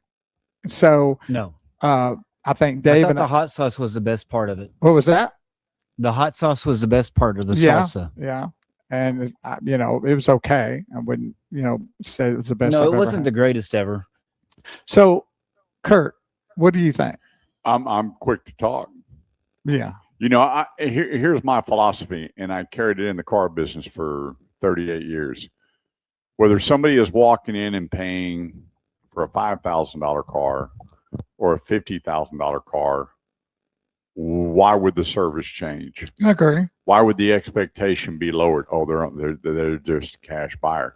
With me, whether it's McDonald's or Bob's Chop and Steak, I want what I paid for, and I want good service. I am so big about customer service, and if I'd have been at the dinner table with y'all, Yeah. it'd have been a whole new ball game. Dave and I probably would have had to sit at another table. No. No, I know you don't. But here's my problem with all of it. I can't stand it when there's a problem, and the manager walks up and goes, "I understand there's a problem here." Like real loud. Because here's the deal. If I'm dining somewhere and it's not right, and the manager walks up, "Hey, do me a favor. Have a seat or come a little closer and lower your voice," before he says a word. Right. And I'm like, here's the deal. This, or this. If the waiter, and the sad part is the waiter goes and tells the manager versus just fixing it. They got to do a production at the table. That sets me off. Yeah. You want things Because done. they say, I understand we have a problem here. And they say it where everybody can hear it. So it puts the spotlight on you more than it does them. Yeah. I don't care if I'm what I'm buying. It's my hard earned money. Now I'm not a, obnoxious about it. I'll give you that first opportunity, but I don't care if I'm buying a Snickers bar or I'm buying a steak. I think You expect what you want. it's my hard-earned money, and so I expect that level to be there. Where it's just a fast food. I don't care. I don't. Well, I was real disappointed because it's a pretty popular place, and they were starting to come in pretty busy, and I wished I was better about it, and I would like to hear from some of you out there of what you do and what you think about doing that. When do you not care? Is it That's a good question. certain amount of money or a certain place where your expectation is, well, we're just here, so it doesn't matter? I'm telling you, I have never in my life Not addressed an issue. You know what? We went to Long John Silver's, which we should have never done. And it was my mom's last meal that she requested before she passed. So I said, Melinda and I are like, let's go. And it was nasty. I mean, it was just so fried, greasy that we didn't even, but we did it just. Of course. Hey, Mom, we're going to Long John Silver's. But this guy, hey, welcome to Long John Silver's. And so he goes, let me bring you the food out to your car if you could please pull up. We just got a couple pieces of fish, whatever. Right. And I said, sir, I don't think I got any tartar sauce. Sir, you hang on one moment. Let me get you some tartar. And this guy was Long John Silver's. Right. Been doing good service. And he come out and he goes, here's your tartar sauce, and you have a blessed day. And I went, bam, that's my guy. There And we you go. spent $10-12. So the other question I have too, when it comes to tipping, do you tip? So let's assume this: you get your food is really good and it's just like you want it, but the service is not that good. Yep. Let's reverse that. The service is good and the food's not good. How do you tip? I mean, do you tip just on the service, or you combine the food quality with? Well, see, I'm kind of there because I won't eat it.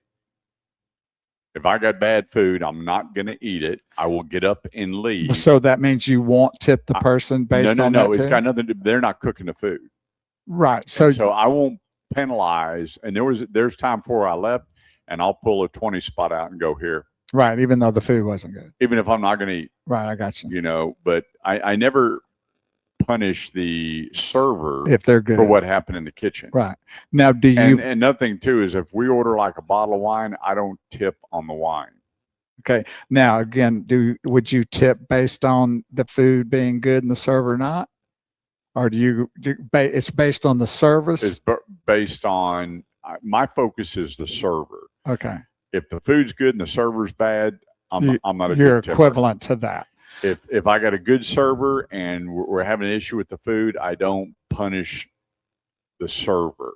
Now, what so about would you ever tip just like $1 just to try to show them something? Oh, I'll write a note on the deal Oh, wow. Okay. because the receipt gets turned into the management. Right. I'll write and That's true. I'll let me see the pen and I'll make a note on it. now we've locked into where it's 20%, I think, is kind of the going rate right Wait a now, minute. what people think. But anyway, I'd like to hear from you because to me, this was a challenging thing. And after talking to Dave about it, it was challenging to him too, of kind of how to look at things. But, Kurt's really on the right page with all that in my belief. I just don't have that in me sometimes. And I wished I did to be able to address some of those issues like that. And I don't I know. will always tip the server and give them the minimum that they deserve, but I won't. And then if they do really great, I'll give them a lot more. So I'd like Because to I hear. won't do the $1 or not tip them at all. I'm Right. a 20%er. That's kind of the average thought process. Yeah. Well, there you go. And I'd really like to hear from you if you would call in. It's 800-281-8255 right here on the Automotive Edge Radio Show. Don't go away because we will be back talking cars here shortly. Well, there you go. That's the Jim Bo Wagner knows. says, send them back and tell them that they're stale. Don't penalize the server, but what I want. Communication is the key. 100%. Yeah, For me, I wished I would have done that. I had a manager come I need up, to learn that. and you know what he says? First thing out of his mouth. This is what drives me crazy about managers that are not trained properly. I understand there's a problem here. Here, let me help you. You're the problem, and I have nothing to say to you. But what, now, that well, let me ask you this. Do you think, usually because you're telling the server there's an issue or a problem, that's what they go say? You're not saying a problem, but you're saying, hey, these. you know what I guys tell are- the server? Hey, do me a favor. This food isn't right, but here's going to depend on your tip. I don't want the manager coming to my table. I don't, because he's not going to do anything different Except, than what you can do. right. So go to your manager and tell them this is unacceptable. I don't want to talk to them. And they're looking That's a at good me. point. I don't. Because they're going to come, well, I understand there's a problem. Well, here, I'd Yeah. like to apologize. Nah. Save all that. Right. I don't want to hear it because they take it to a different level. Here's the thing. Go make it right and then come up once I get it and say, hey, how is your meal? Not with, I understand we got a problem. I'd like to apologize. And then I had one, he goes, well, we've got some new people. And that's the worst Yeah. thing you can say. Yeah, of course. So because you got new people, the standard has come down. I mean, I've gone back inside. I remember I love say whatever you want. I love the McDonald's fish sandwich. I don't eat it a lot. I've been on this diet, and I'm about 8 pounds from where I want to be. But there's nothing wrong with a good fish sandwich. I always tell them light on the tartar sauce. Right. And I got one the other day and I opened it up and Flooded. it was a tartar sauce sandwich. With a little bit of fish. And I walked in and I said, and you can tell the ones that have on, the shirt and ties. Hey, you got a minute? He goes, yeah. I said, and I opened up and said, is that light on the tartar sauce? And he goes, no. I said, well, do me a favor. Don't take it back there and wipe it off and repackage Right, that. I want a new one. Grab me a fresh sandwich, would you? He goes, no problem. He gave me 2. Oh, that's the way it should be done, right? And he goes, sir, and I said, just a dollop on there. I don't want, he got it. And he come back and he winked at me. He goes, I put another sandwich in there for you. Not that I needed the extra sandwich by any means. But it was the thought. It was And the thing about it is I'm very loyal. that creates loyalty, doesn't it? There's a couple of restaurants where we walk into that, it's kind of like walking in the Cheers and they don't all go, hey, Norm. Right, I But, gotcha. hello, Mr. and They know Mrs. you. Chase. Right. Your email. And That's checkyourd.org. And then there's a couple of places that are just very basic restaurants that we know the staff. It's just a good situation. Gotcha. You're up. 3 deuces and a 4 B and a 389. Beach Boys at your service. Dirty jacket, listen to it.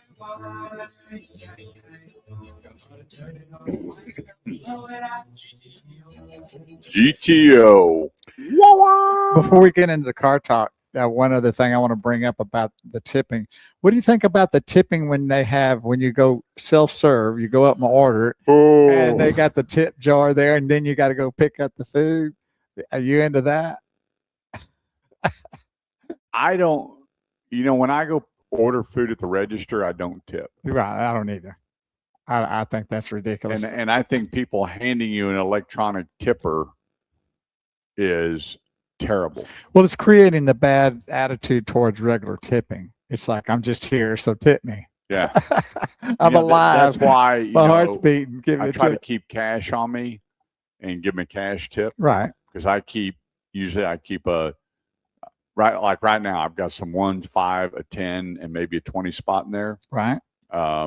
But yeah, I'll always say no and then hand them. I'm surprised how many people sue or go after the business because they're not getting 100% of the tips they were given. Oh. But everybody's different. Sometimes they keep and split the tip between Right. the cook, the busboy, And blah the blah blah. bars and all that, right? Yeah, but I'm a You like to tip the person cash so they have it Yeah. themselves. I got it. I Yeah. agree with that. I like that too. yeah. I just I'm a little bit different about that. I know I have several friends that own restaurants, and they take the tips and they give them like 90%, and they pull 10 out and distribute it. And I get it for the bus boys, whoever. But Now- yeah, I don't like the electronic tip, and they hand it to you, and they kind of turn their head. Can't stand it. Yeah. Print off a deal. Let people write in their Mhm. tip. Quit putting the pressure because it starts at 15%. Right. I know. Yeah, it's Yeah. just and you're buying a cup of coffee and you pull up and then they hand you a deal when you're going through a drive-through I window. know. I'm I like, know. That's "Eh." happening too. Well, and there then you people go. go, well, if you don't do it, they're going to spit in the food. Well, Well, hopefully that doesn't happen. well, Michael, thank you so much. He said, Kurt, you're looking leaner every week. I Yes. am trying. I'm at 1 meal a day with my protein shake, and I'm feeling better than ever. In fact, yesterday I spent 3.5 hours out in the yard and felt really good when I was done. He felt good, but the yard looks terrible. No. Yeah. No, it looks good. It's good. All right. 800-281-TALK is the number. 800-281-TALK. This segment of the show is brought to you by the great folks over at Classic Kia Carrollton. I'm telling you, the 2027s are out at Classic Kia Carrollton. Not all of them. The Sportage is out. The Telluride is out. I got 2 people going over to look at the Telluride today. Alan Glover, general manager, and his staff, Jesse Hull, managing partner, and his lovely wife, Kathy. Just love those people. His son, Brody, his son, Garrett are working there at the dealership.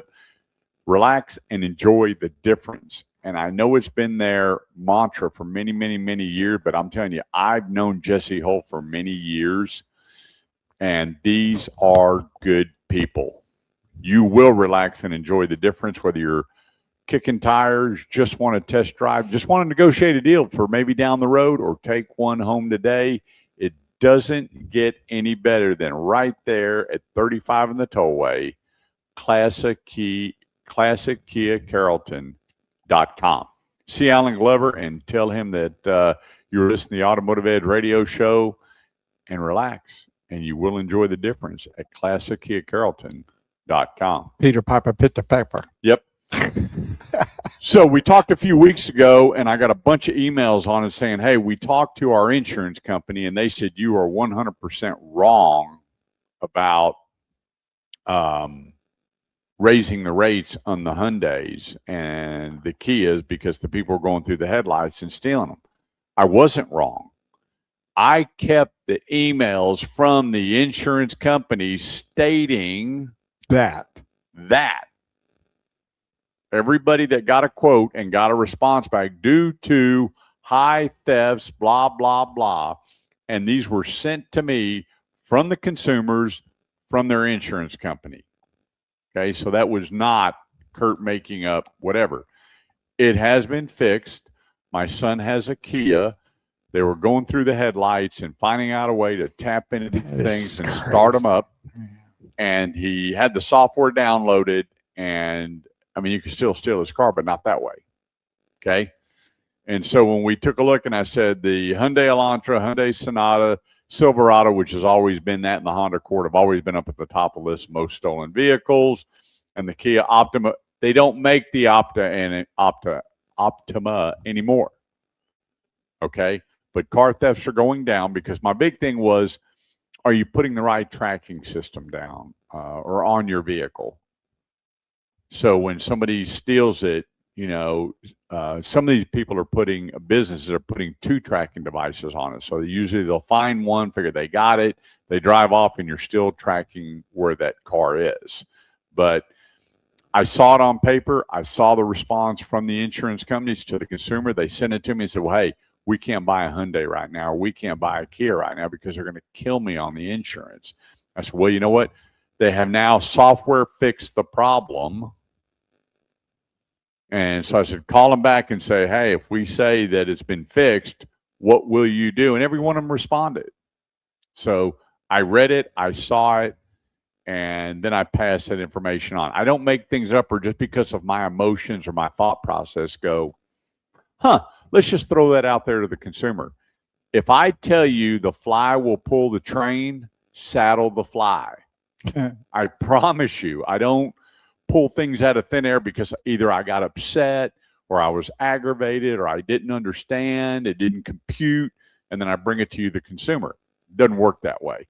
I do my due diligence to make sure that you understand everything coming out of my mouth is either fact or opinion. And a lot of it, when it comes to different makes and model, is an opinion, because I'm built different from you. What I like, Bo may not like. What Bo likes, I may not.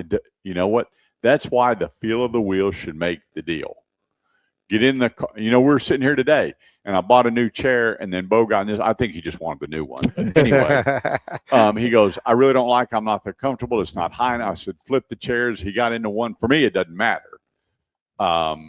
And he got in and went, this is more comfortable for me. And actually, I like the comfort of the blue one more than the red one.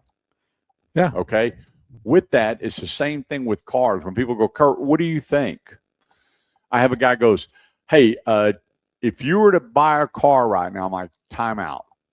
I'm going to do an interview with you real quick, and then I'll be able to tell you what you might want to look at out of the box, or maybe something that you've looked at all the time. Because I'm out test driving every day of the week. I'm at least a dealership, if not 3, and I'm driving and driving and driving. That's all I do. Is I go out and I test drive these vehicles, and I open them up. I look at the ease of laying down the seat. All these vehicles now with 3rd row. I want to know how easy it is to flip that seat up, how easy it is to lock it down, how easy it is to put in a child seat. Boy, well, some of can those that be things I Rubik's Cube with that Boy, anchor? you may almost have to have a master's degree to figure some of those out. It's crazy. The anchor, no one has figured out how to really, that clip they put on to anchor that seat down. And I know it has to be good. We need to protect our children. Sure. Is a booger. Yeah, it's crazy. And I know that you warn people of listening or watching or looking at these opinions of the guys that they say what they say about a vehicle, and they try to do all these adjectives or all these things about a vehicle, and you always tell them that's just their opinion. Yep. But they buy into it like that's all factual stuff from those people that are writers or whatever. And so I know you warn them about that, and it's a good thing to be warned, because they are saying what their opinion is, and that's what Kurt doesn't do. He gives his opinion, but not as a factual thing. Yeah, starting next week, we're going to, there's a TV here in the studio. We're going to be swinging it around where you can see comparisons on horsepower, towing capabilities, roominess, all these different things. And then I will tell you, go drive. Well, so if you're listening to the radio, he'll still be explaining it to you, so you'll know what's going on. But the folk that are tuned in our live stream, they'll get that visual too. Yeah, you'll be able, and we'll let everybody know, hey, go to one of our live streams. This segment is going to be on TV where you can actually see what we're talking about. And the other thing, too, is we're going to have a lot of fun because we're going to be putting up pictures on true and false of what is really coming out versus what may not be coming out. And just having some fun with it. You know, we here in a couple of weeks, we're going to do another giveaway here on the show. It's amazing what I got to go through to do giveaways. Well, I tell you what, they love it. Yeah, but spend the time driving. You're gonna people are, hey Kurt, enough of that. I'm telling you, Enough of that. that's the big thing. Because I went out and I drove a couple of cars, and I got a car going. My wife absolutely hated it. It's okay. 1 minute. Just because I like it doesn't mean you like it. Bo likes strawberries. I can't stand them. If it was the only fruit that would keep me alive, I'd eat them. He likes anchovies, and I want to go. Yeah. That's right. Let's take a quick break. 800-281-TALK's the number. That's 800-281-TALK. This is the Automotive Edge Radio Show on the Word, 100.7 FM. Don't go away. Me and we'll be right back. The guy. Good morning, Sherry. She says, good morning, men. Good morning, Sherry. You helped her Good morning, Sherry. day before yesterday with a good question she had. Yep. So that's what we do right here on the Automotive Edge Radio Show here every Saturday morning is try to help. Hey, Michael, I didn't hear back from you. Did you get that bid on the truck? I had two guys that were interested in buying that and said they were sending over bids. If you didn't check your spam, you should have what was that? Wow. Wow. That's what I deal with every day. You should have those bids because both of them sent me a deal on it, on what they thought that truck was worth. So did you check your spam? Check that out and see if you have something in your spam. If not, I'll when I get off air, I'll get the, okay. I'll check those numbers and get it over to you. Good morning, Mr. Gregory. Thanks for joining us here. My brother from Chicago, Dave, and his gorgeous, sweet, loving, caring wife, Norma. You know, you can always tell the difference between people from up north and the people from the south. Because I got to tell you what, they're so affectionate. I mean, I met Norma and Dave a year ago, and my gosh, they're just like family that's we finally got reunited with. Big hug and kiss. Now, Dave doesn't kiss me, but Norma does, which I'm fine with, Dave, you know. Good to have you joining us. Give her a hug for us. And I was going to reach out to you. I'm running solo this weekend. My wife flew out of town to see her aunt in Augusta, Georgia. And so I was going to see if you had an extra plate at the dinner table last night. Maybe you're firing up the pizza oven. I'm going to tell you, Dave is like a pizza magician. Oh, yeah? His lovely wife, Norma, makes the crust from scratch. Okay, now, are they from Chicago? Yep. Okay, so I already know where they're. And he's got this pizza oven going at about 8 million degrees out by the pool. Right. He walks out the door, and within a couple of minutes, he's bringing that pizza back in the house. Wow. I had the same look on my face. And I went, so you already had one on the oven? He goes, no, this one I just brought out. The crust, oh my gosh. And he puts the toppings on it, and it is unbelievable.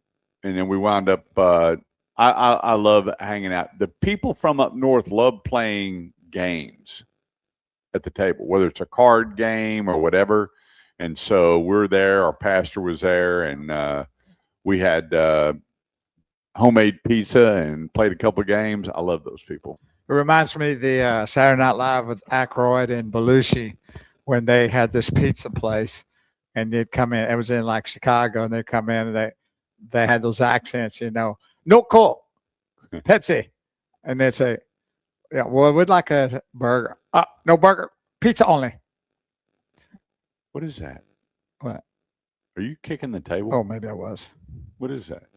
I'm not doing it now, though. What do you Like think? an earthquake or something. I wasn't sure. I was tapping the table. Yeah. Sherry Morrison says, "What? Oh, you're not doing anything." Well, she read it. Read it. Like I said, Sherry, and then my phone lit up like I needed to send a message. I'm turning that off. I There don't it even know how is. that got on my phone. So often to be able to ask any car questions you might have to somebody that has every answer. Whoa. Okay. Boy. Yeah, he does. I have to admit it. But I have to deal with it every Saturday morning, too, the fact that he knows it all. Hey, he gets paid to do nothing. Thank you for everything you do. So, yeah, that's your best friend, Sherry. Do you know her husband was a pilot? I kind of knew that. Yeah. Okay. And also an instructor, I've heard. Has he ever flown you around? He has. I've actually been How in many the times? a couple times. Yeah, I've done it a bunch. Way more than a couple. Way more than you. Yeah. I am a frequent flyer of Mr. Morrison, Yeah, well, he's a Captain Morrison.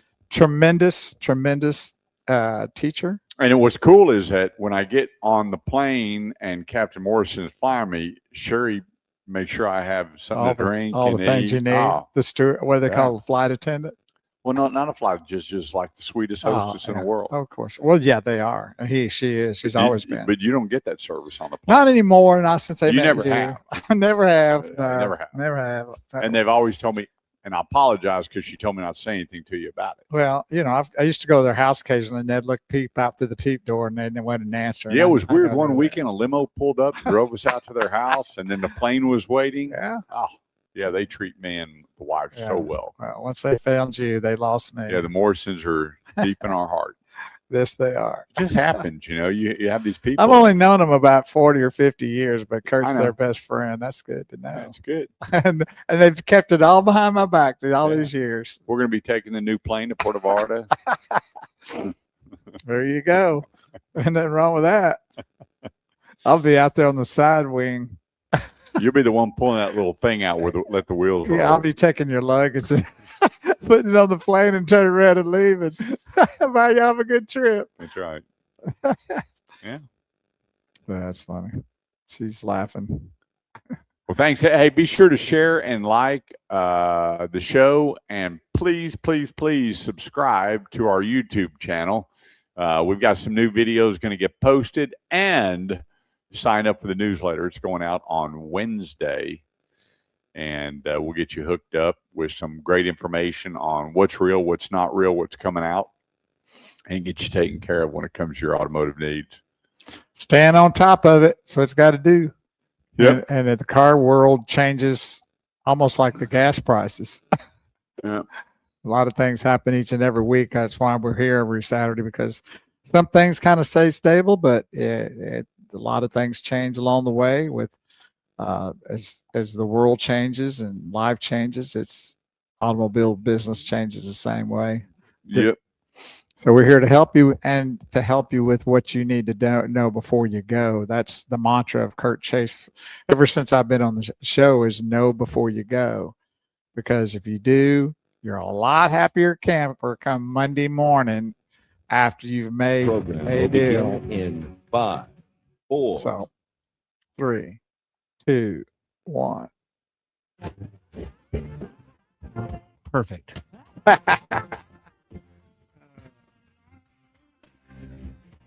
You're up.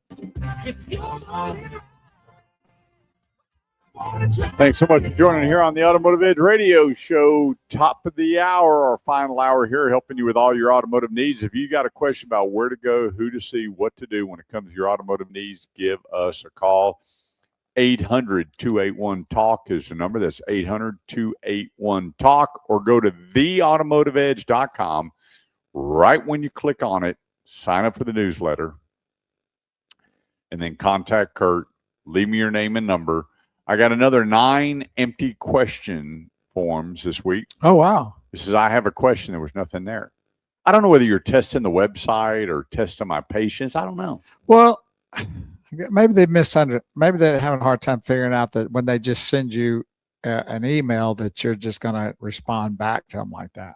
But I think he would like to know what your question is. I always respond back, and the question is. So to save that headache for the both of you, why don't you just go ahead and ask the question, Kurt? This is my question. So that when a he lot gets, do.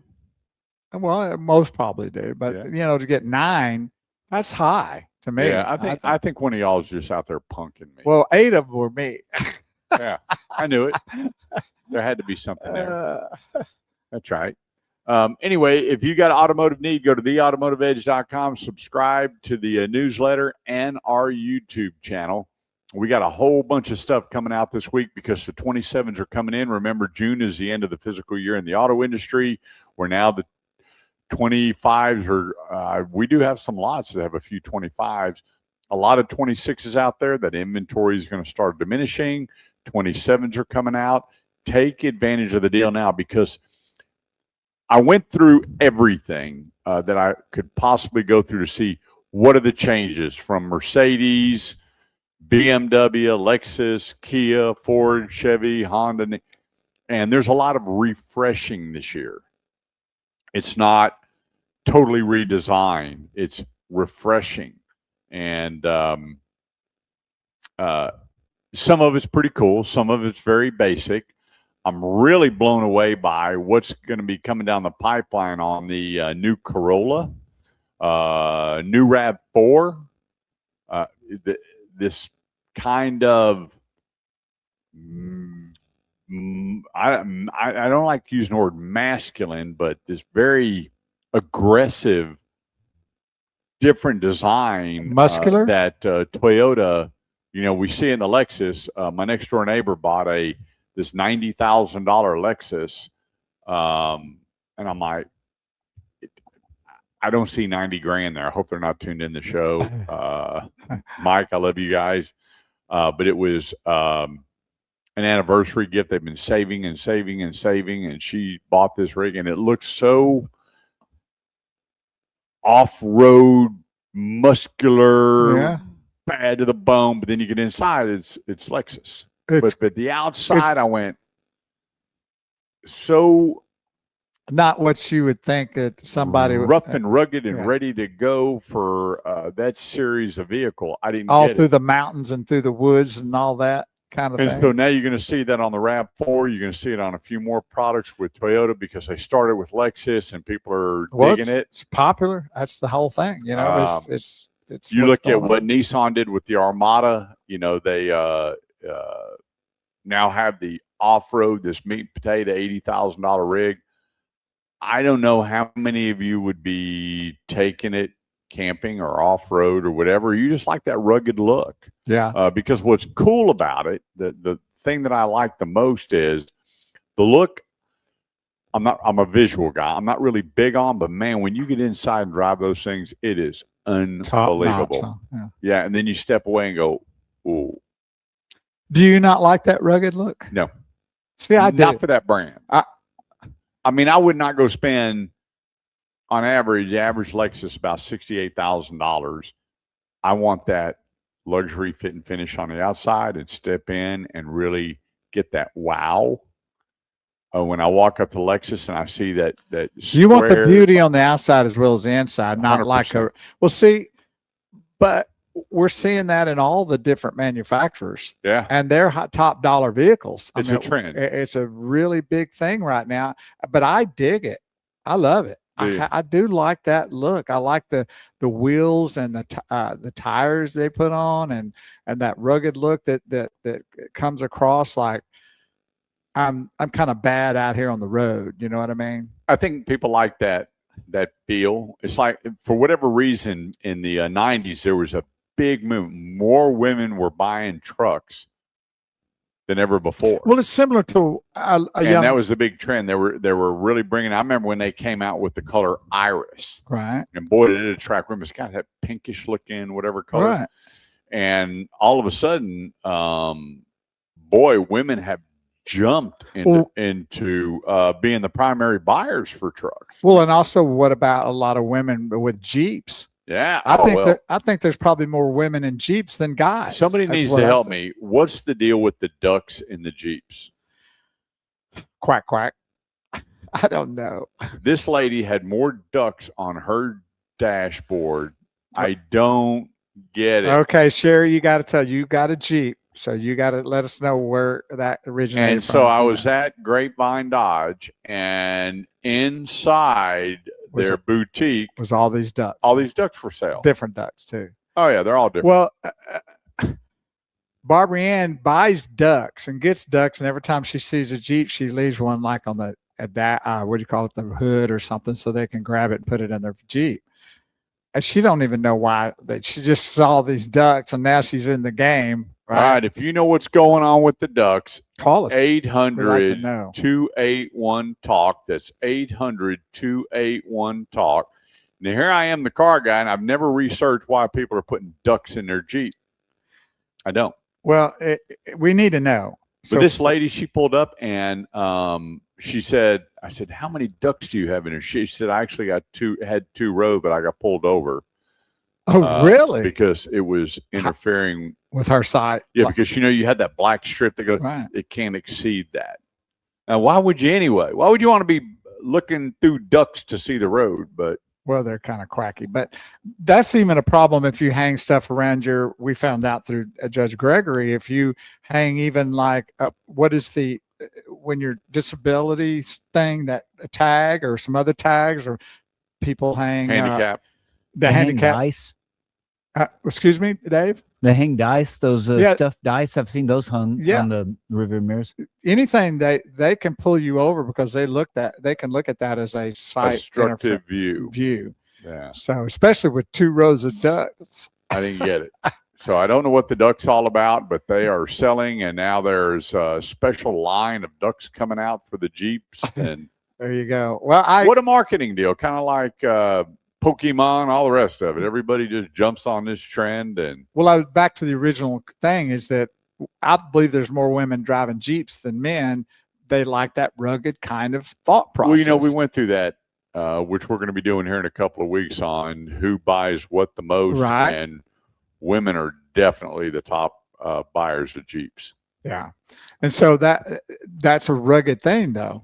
Mm-hmm. And I believe that's kind of going into this whole thing with what you're talking about, Lexus, and just about all the manmanufacturers have. And women wanting 4x4s on their rigs. Well, I don't blame them for that. I mean, I'm getting a lot of people going, "Hey, is that 4-wheel drive?" I said, "Well, it's computer controlled. No, I want 4-wheel drive." Right. And so, I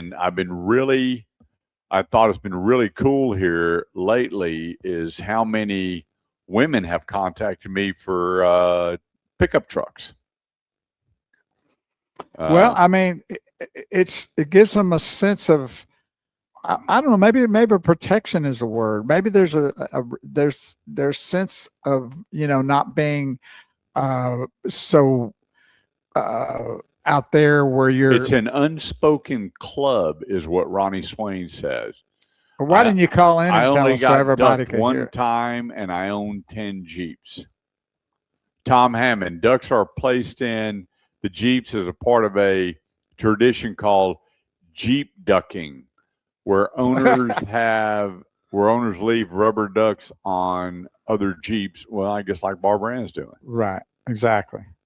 And they also did that too, and not to change the subject too much about it, but when we went on our cruise, she took a ton of ducks with us on this cruise, and you hide them in these we did you see that too? Melinda found one, and they hide them in the little certain spots, and it's I found a duck. Yeah, and I'm going. She almost brought a suitcase full of them. Yeah, I don't get all of that, but she is into all that, and it is a big thing because you can go on these cruises and look for ducks and collect them, and you go, I guess that's what I got when I was on my cruise is these ducks. Well, for me, I got a broken arm, but that's another story. I've never seen anybody collecting to put things in or on a vehicle. Well, you're doing like it they're now. doing the ducks. Yeah. All right, quick break. 1-800-281-TALK. It's the Automotive Edge Radio Show on the Word. 100.7 FM. We'll be right back. So he went on to say that, let's see, it's a random act of kindness to spread positivity and appreciation among fellow Jeep enthusiasts. This practice began in 2020 when a Jeep owner named Allison Parliament left a duck on another Jeep to brighten someone's day. So that's where it originated from. Tom Hammond, my buddy. There he is. He knows what's going on out there in the world. Tom's the man. So now we know in 2020. You know, Tom meets at a coffee shop in the morning and Every Thursday, just Thursday. and you can, he'll buy your coffee. How about that? And I mean, that man will talk real estate. He'll pray over you. Yeah. He'll have a conversation with you. He is Very, very awesome. yeah, he's gentleman. good as gold. If he was a little closer He took my hat off my head at the coffee shop. and took it home. Yeah, I had a Tundra TRD Pro hat, Ah, and I just threw a ball cap on and walked out of the house. And I said, "Look, I'll give you this hat, but it's when I'm walking out the door because my hair stood up like." well, my son-in-law stole mine, my TRD hat. Did he? Yeah. Oh. Well, I think Barbara Ann gave it to him. I'm going, what? Yeah, the wives have no problem giving our Going, stuff away. Well, you got so many hats anyway. That's what I heard. You can get another one. You got so many hats. I go, well, just because I have so many hats, that was my favorite. Yeah, That was my it always favorite. is. The one they give away Yeah. is your favorite. And she doesn't respect hats at all. I mean, she'll throw stuff all over them, and I have them all kind of in the spot. And next thing I walk over there, and she's got a briefcase on a couple of them or something. So, he said he Googled it. That's all right. Googled. Still wear that hat, he says. How about that? I got a new one for you, Tom. We need to hook up. I got my new Automotive Edge hats in. Yeah, this is it right here. You can see it. Is that the new one with the bigger logo? Yeah, this is it right here. We're getting them redone because the embroidery in the middle of it, you really got to work it and force it out. There was so much embroidery, it pulled it in, and it's aggravating some people when they put it on. So I haven't had any problems with that at all. my niece went to Hobby Lobby and found this comfort tape, Okay. and you just put it over it. Aren't you having the same problem with the cross hat I gave you? Yeah. Yep. Are you going to be able to get the tape and use Yep. it? Okay, good. And then that next hats we're having does not have the centerpiece coming down. That's part of the problem. It'll be a flat I hat, gotcha. so hopefully that'll alleviate the problem.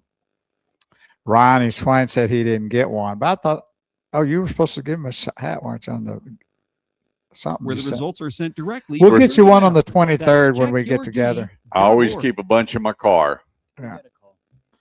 Sherry said I got ducked. Just don't put them across my dash. You're up. Oh yeah, Mustang Sally. Percy Sledge, huh? Slow. Don't slow it down. Hit the gas. 800-281-TALK is the number. Let's go to the Automotive Edge hotline. And who do we have joining us today? Hello? Hello? Yes, Well, speak. this is Ronnie. Hey. This is Ronnie. Hey, Ronnie. Ronnie, what are you doing? Oh, I'm just driving down the road going home. And Where you- talking where you about been, Listening Ronnie? to your show and, I'm doing great. I was listening to your show. And you're talking about the ducks and the 4-wheel drive and all that kind of stuff. But I could get into a sermon on this, but I won't. To me, all the ducks. There's an old saying, and I'm old enough to say old saying, that you don't get things right until you get all your ducks in a row. Good point. And that saying goes way back, and that's just referring to some Bible scriptures. Well, that's pretty cool. And the other about the 4-wheel drive, most cars today are unibody. Uh-huh. That means they don't have a frame. They don't have a frame under them. If you have a four-wheel drive, anything, it's got a solid frame from one end to the other. Ah, good point. That makes it safer in any kind of collision, rollover, or whatever. It makes it a little bit heavier, so you're more stable on the road. The four-wheel drive, it doesn't do away with hydroplaning, but it reduces it to the point that it might as well say it does away with it. That's cool. A lot of cars have a traction type system in them, and I have one like that, and it's great. It does well. But a four-wheel drive, if it's constant four-wheel drive, you have all four wheels on the ground. If one hydroplanes, the other one won't. Wow. There you go. That decreases a lot of the accidents.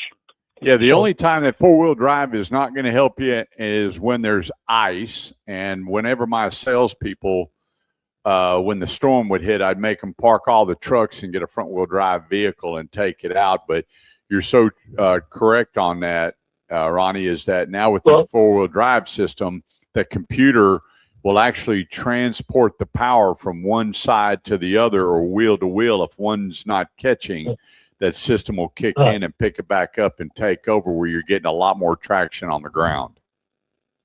Correct. That system, along with the four-wheel drive, and here's this common sense, and it's not drive slower.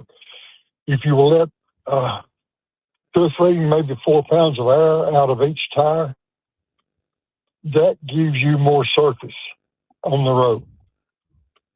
You know what? I love talking to guys like Ronnie, because that tip, all the old school guys will tell you that if you got that four-wheel drive system, you go a little below what they're saying the max PSI is, you're getting more tire to road and maximizing that four-wheel drive system. I actually saw that on all vehicles, and I read about it, and I looked it up, and I brought that up a couple of weeks ago, that they're saying what they put inside the doors of these vehicles, it says, you know, whatever they're recommending PSI is, that the tire people saying they're knowledgeable that it should be less than that. Put it down about 4 or 5 PSIs lower. You know, because it takes the tires out of toe, which means it rounds the edges. Because of the way it turned, because you got too much air in your tires. See, you get guys like Ronnie on here. Yeah. He just made the show. Well, there you go. Checks in the mail, buddy. That's an old timer for you. Well, there you go. Y'all have a good day. And I'm glad you recognize Y'all that. have a good day. All right, have a blessed day, Ronnie. Call in anytime. See you know, you, you get to talking to, us old school guys, and you pick up tips and find things out that. Well, they've learned a lot over the years and understand, you know. Because we needed to know to do it ourselves. Exactly. We didn't rely on Google and whatever that girl's name is you talk to on the phone or in your home. Yeah. Whatever her name is. I can't say the word because it'll come up on my phone. Siri. It just came up. Stop it. I'm out. Yeah. One of my friends said they named theirs a different name, like Daryl or something. Purple Haze named ours Ziggy. So you can name it when you set it up? You can name That's it. Change the name dumb. on it if you want. You can call it whatever you want. Yeah. I tell you what I'd call it, out the door. Meathead. It would never happen, not be in my house. But you know what? You get guys like Ronnie, and we could all sit around the campfire and teach these kids so many cool things about how to work on an automobile, things to take a little look things at. to do that makes her a lot better and on your vehicle. Sherry Morrison said that it makes her smile when she comes out and sees one on her handle, one of the ducks. It makes her what? Smile, because she has a Jeep. So, I got you. That's cool. It's a thing, and I guess it started like that, and it shows an appreciation. It's an act of kindness, and I know you're big into that, showing love or kindness, and so that Jeep organization has that kind of thing going. Well, there's so much poo-poo coming at you every day. Please don't put that on anybody's Jeep. You know, I turned on the TV last night. My wife's out of town, so I figured I'm gonna watch a couple of movies. And the alerts and the breaking news, I'm like, unbelievable. And then I turn on the news because I was really I like the sports. Really don't. We know next couple of weeks is going to be 100 degrees, but everything's so bad. Murder, rape, robbery, grand theft auto, whatever it is, I'm going, my God. But then you get guys like Ronnie that you get to talk to where you go back and you get to smile and laugh and think about, you know what? I was born and lived in, I think, the best era of my life. Well, I'm going to tell you what right now. I have a 21-year-old son, and he just told me the other day, he said, Dad, because we got to talk about a lot of stuff going on in electronics, AI, all that. He said, Dad, I'm going to tell you right now, between 1950 and 1980 was the best time in America. Oh, no doubt. And he's 21. He's not even saying he's already ruled out his time. He said that was the best time between 1950 and 1980 was the best time in America. Yeah. And I can't argue with him, can you? No, because there was a men's restroom and a women's, and you had men's sports and women's sports. But you had everything. You had to work Everything together. was so black and white. But you had to work together, too. Like you said, there was no computers, no cell phones. Well, think about this. People, when we did a survey, 90% of the people will not stop and help somebody broken down on the side of the road. No, because I don't. Almost 100% ignore alarms. Yeah. Or they put their phone out and put a camera on it. Yeah. Yeah, exactly. Or when people are distressed or something going on, they stop, break out their phone. I mean, so perfect that he said that, and start filming to see, do they really need help? Yeah. Are they really in need? Yeah. I'm going, that's the difference. Because I'm telling you what, think about this. When high school was over, I had a dozen friends didn't want to ride and joked about hitchhiking to Galveston. So, have you ever picked up a hitchhiker? Once. Okay, I've done it a few times back in the day. Yeah. But I won't do it now. And that's Heck no. I hate to be that way about it, but it's just what's going on in our world, what you see happening, and things that take place as a result of that. But I used to do it not all the time, but I've done it occasionally back in the day. And when my son said that, I said, you know what, that's pretty incredible. That I remember a buddy of of mine. We picked up a guy. We're going to Galveston. He goes, "Hey, throw your stuff in the back of the truck." And the guy goes, "Hey, cool, man. I appreciate you got a truck." He goes, "By the way, I got a gun." Just to let you know. And the guy goes, "Well, cool." Yeah, well, there you go. Well, and you know what the guy did? Actually, goes, "Well, here, you don't need a gun, but here's some money for gas." Yeah. I mean, it was just. And here's the other thing too is, I remember when the officer got hurt, stopping to help somebody with a flat tire, but it was a carjacking. It wasn't a flat tire. Right. There's too many good things in the world, and we're going to keep talking about them here on the Automotive Edge Radio Show on the Word 100.7 FM. We'll be right back. Yeah, but that was kind of interesting that Graham said that, huh? He was just dead on. It's funny when you talk to the younger people, they either say, "This is the greatest time now." Y'all really had it rough. Because you know what? We worked with our hands. We helped each other. I'm telling you, on the weekends, you know what you saw on my street that you don't see anymore? People were out working on each other's cars. What part of the house was always open? The garage. The garage. I mean, everybody coming over and, have snacks and sodas or whatever else. Working on their cars. And everybody helping out with it. If you wanted to learn how to rebuild a lawnmower. Yeah. You wanted to learn how to change your oil. Just go to your neighbor's house. There was always a plumber, a painter, electrician, a handyman, a carpenter in your neighborhood. Well, the Amish Mafia. Oh, I mean, he can do it. He is the Tim the Tool Man on steroids. Because he grew up in an era that he learned from that. Well, look at the mayor. Yeah, same thing. A while back when I was remodeling the bathroom, he goes, "What are you doing?" I said, "I'm going to put new lighting and everything up." Next thing you know, he beat on that back door, and I opened it up. And I said, "Buddy, what are you doing?" He's got the all meter. Tools and I'm like, "What are you doing?" He goes, "Let's get them lights up." I mean, 85 years old, knows more than I could ever research and study my whole life. Yeah. And he is still, and get this, he's still making custom parts for an airplane out of his garage. And the younger generation don't even know who's living next door to him. No, don't want to know. Don't want to know. And it's just sad. I mean, but in some ways, I get Well, I it. can tell you, I've got Matt, I've got Ronnie, I've got Mike, I've got the mayor, I've got Matt who just sold his house. The the elderly lady behind you. Yeah. I mean, I can tell you About them. Yeah, and her, she's 90 years old. Her husband was a lieutenant And colonel. lives by herself. Yeah, and then Matt and his wife just sold their house. They wanted some property, and when we have our we do a neighborhood Christmas party, and everybody comes by, and we just do a stroll by, and here's what we're going to do, and amazing. This guy across the street, he just moved in. He's got 3 little kids. His son, he can't be 6, maybe, is out there mowing that yard with his father. Yeah. Well, there's a few of us left that still kind of. He had all 3 kids out there building a fence. Well, isn't that the way it's supposed to be? Yeah. I went over to him. I said, you know what? I went over and met him. I said, it warms my heart to see you out here with your kiddos. And he looked at me and I went, incredible. I got another gentleman over here. His kids are all athletes. And I told him, I'd like to have $1 for every time your truck leaves that driveway.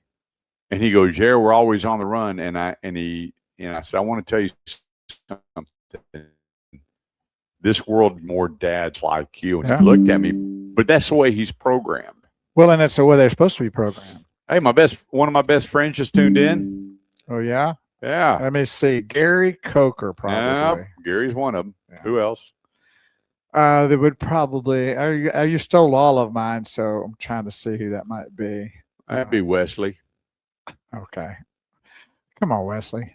Florida boy now. Yeah, me and Wesley, we were out there on the dock fishing. He sent my wife and I first class. So you went fishing with Wesley, being piloted by your best friend Rick. Rick who? Rick. Oh, so you don't know? Driving. Rick Morrison. Driving. A message brought to you by Seriously? I thought you were just talking about Rick Wick. You were just down there. Oh, no. I need to call. Wesley sent Melinda and I first class tickets. And, but did you see what name he put in there first? Morning Boat and Kurt. Rocket 88. And that was the actual name of a car. Rocket 88? Oh, yeah. Oh, cool. 800-281-TALK. That's 800-281-TALK. Be sure to sign up for the newsletter on the website and subscribe to our YouTube channel. We got a bunch of stuff coming out. A lot of new 2027 models are on the ground now. And not a lot of rebates, not a lot of discounts. I was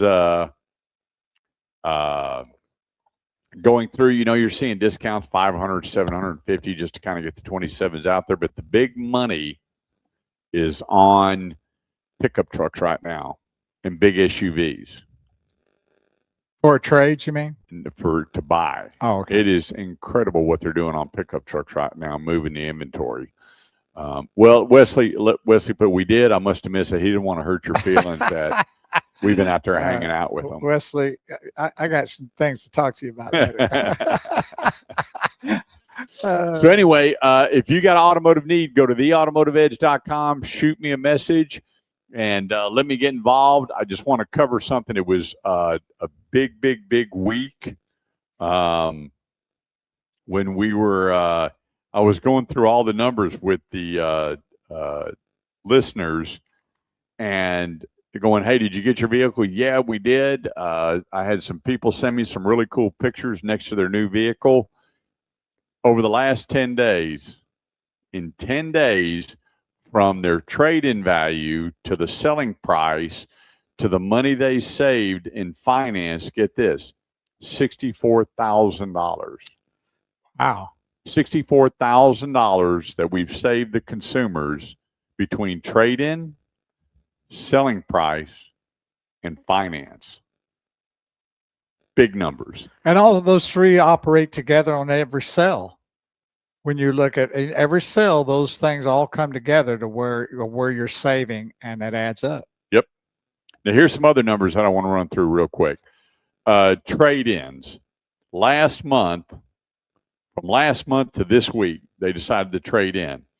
The Ram 2023 1500 with 46,000 miles was the same value a month later. How about that? Honda Accord 2022 was worth 800 more Wow. from last month to now. Wow. A Toyota RAV4 2020 that was appraised in April brought $2,000 more Wow. There you go. when they traded in this week. Yeah, that's I mean, unheard of numbers. Mazda 2021, the vehicle was appraised on May 5th, got the same bid yesterday on that vehicle. That's how good the used car market is right now. And these are cars that are, clean, average mileage, 12 to 15,000 miles a year. And they were just clean. Not perfect, not impeccable, not jammed up, jelly tight, just good, clean rigs. right. And they're bringing all the money. Here's another cool number. I had 9 people contact me saying thank you for one thing. And this isn't for kudos for Kurt, for getting us to buy the extended warranty 4 years ago when we bought our vehicles. It kicked in, and the money we're saving on that extended warranty that's going to go to 100,000 miles or 120,000 miles has already paid for itself. So it's something, if you trade every 3-4 years, no need. I would buy a service contract, but the extended warranty, which now they call them, they have all these different names for them. But you got to make sure when you're signing the difference between the extended warranty and a service contract. The service contract is for oil change, tire rotation, fluid top offs, all those things. Your warranty, and see, the reason they don't use extended warranty is because you can't extend the factory warranty. So they're coming up with different names. Some still a little bit of old school, but your average internal rate is exceeding $200 per hour.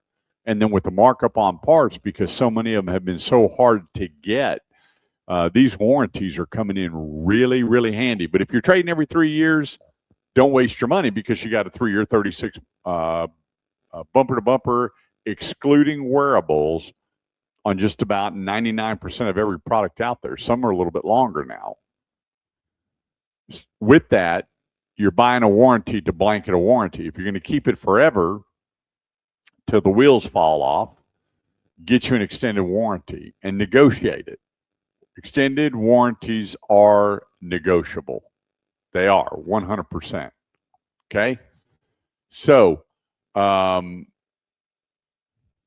can't tell you how many times people said, well, can I buy a warranty now?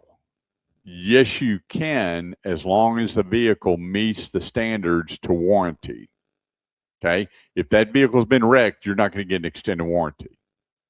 Okay? And they're going to ask, even if you're online, and there have been some people put themselves in a bad situation, go, my car's never been wrecked, blah, blah, blah, blah.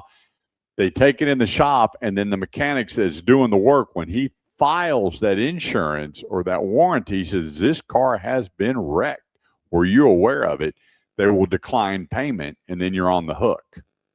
So get the extended warranty up front. If you're going to keep the vehicle for a long time, people say, well, Kurt, what I did was I waited till the warranty was almost out, and then I bought an extended warranty. Smart move. If that vehicle's not in an accident, because they're going to take it back to the shop. They're going to go headlight to tail light and inspect it. And if that car had been wrecked, you're not getting extended warranty on that car. Or you may get some off-brand warranty that doesn't meet the criteria of what the customer pay is at the dealership, and you're going to wind up paying the difference. So you got to be careful depending on how long you own. Now, here's the thing. Let's say that you buy the extended warranty and then you trade in early. They prorate that money and you get a check. Oh, that's cool. I didn't realize that. So it's not like if you buy a $2,500 warranty that's good for 7-year, 100,000 miles, and then at 3 years you trade in, you're out of the money. You're not. They'll prorate that amount out, and then you get the difference in a check with just about every warranty that you're buying on the I've vehicle. never heard you say that before, but that's good information right there. Well, I have, Bo, but I sleep probably a couple times. now that you have a new fancy oh boy, chair, this is nice right here. yeah, and I put all the lumbar stuff on it. I actually starting to feel loved on the show finally after 8 years. It's a nice little chair. Wow. I just need one of those where you kick back where they come up with your feet up. Huh. And it's actually got an electrical want some ducks on connector. that I don't know chair? what it's for. What'd you say, Dave? Do you want some ducks on that chair? Yeah, I need some ducks on. Y'all send me some ducks.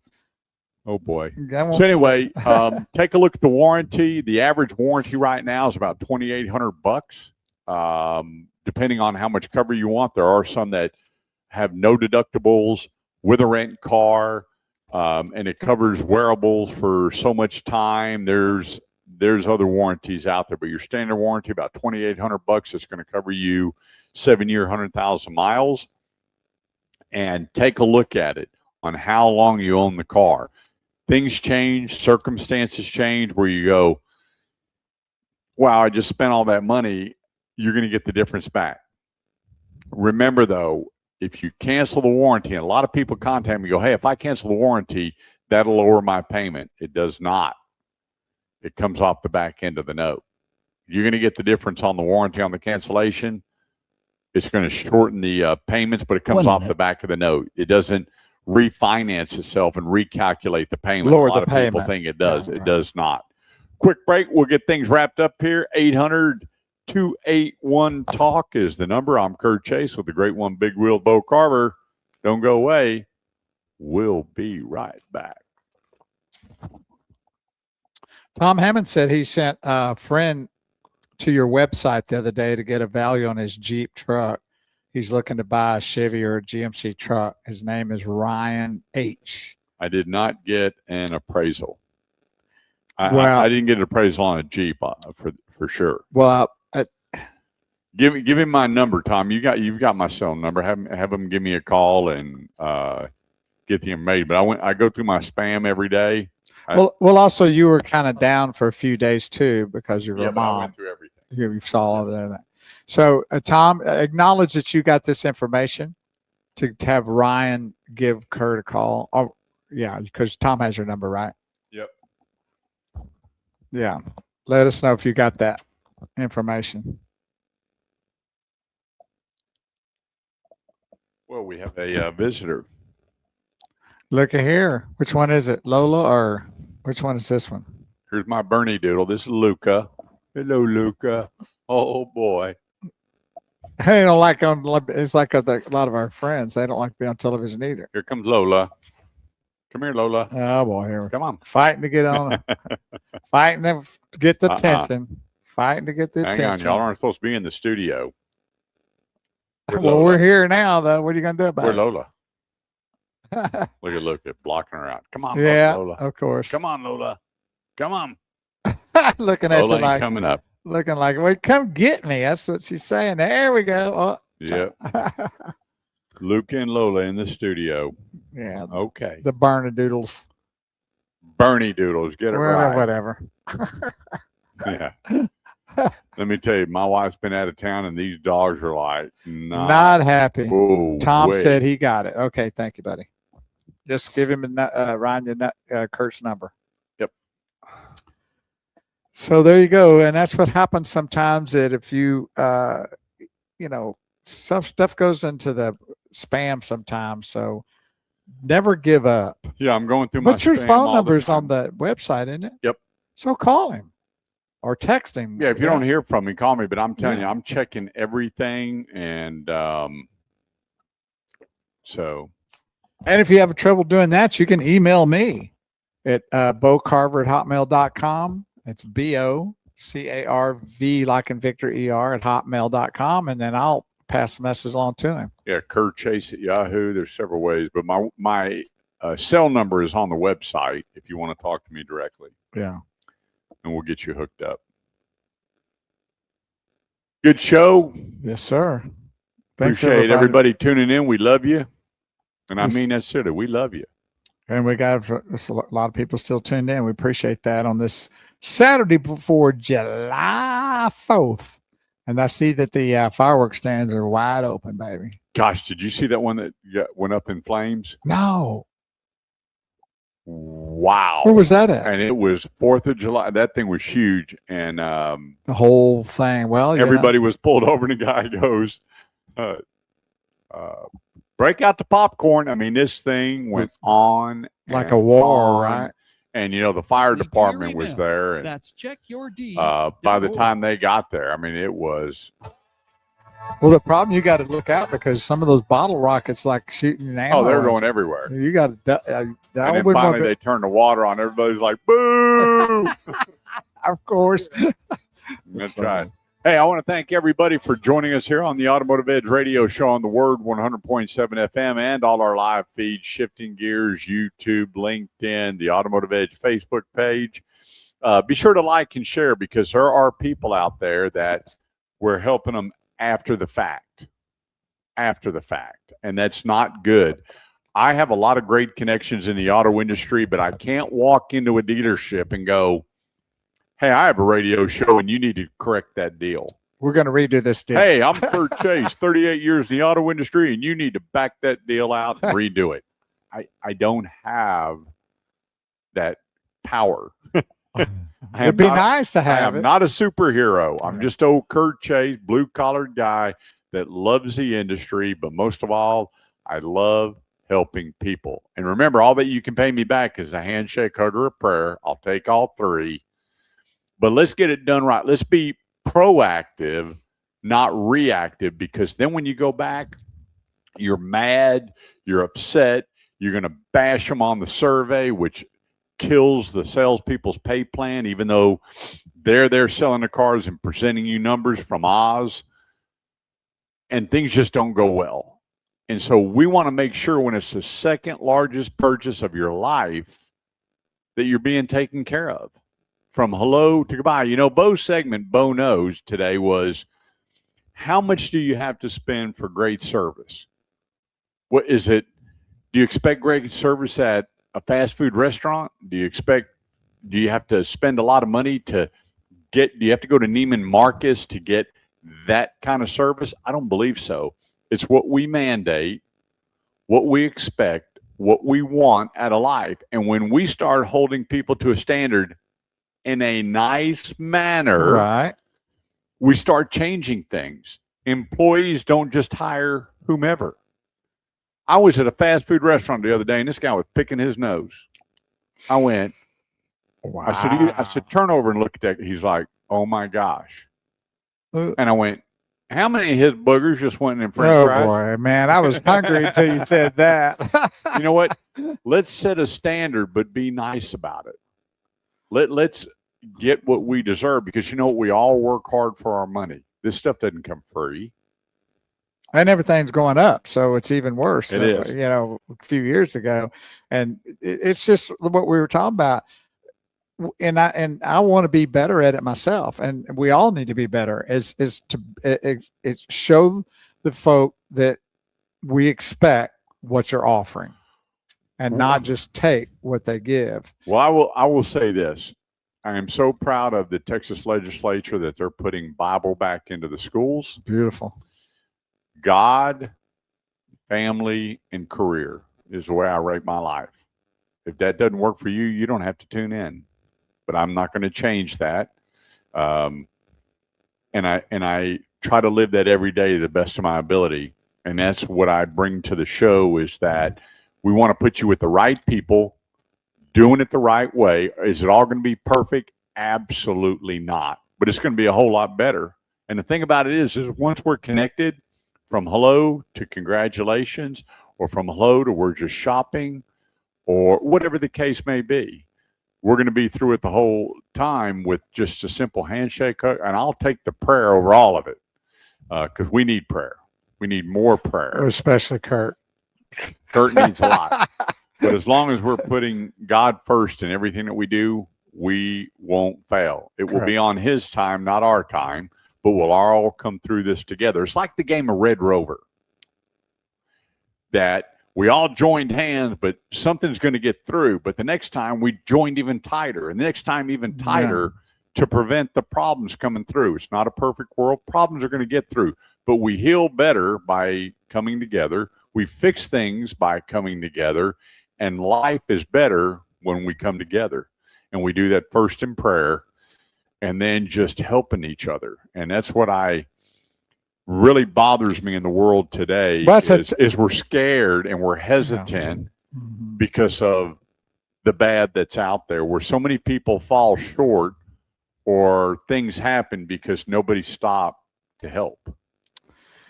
Yeah, it's tough to know too. You have to. I think part of being connected, godly, spiritually, however the word you want to look at it, will help guide you through some of those things to know when to help somebody and maybe when it's dangerous or whatever.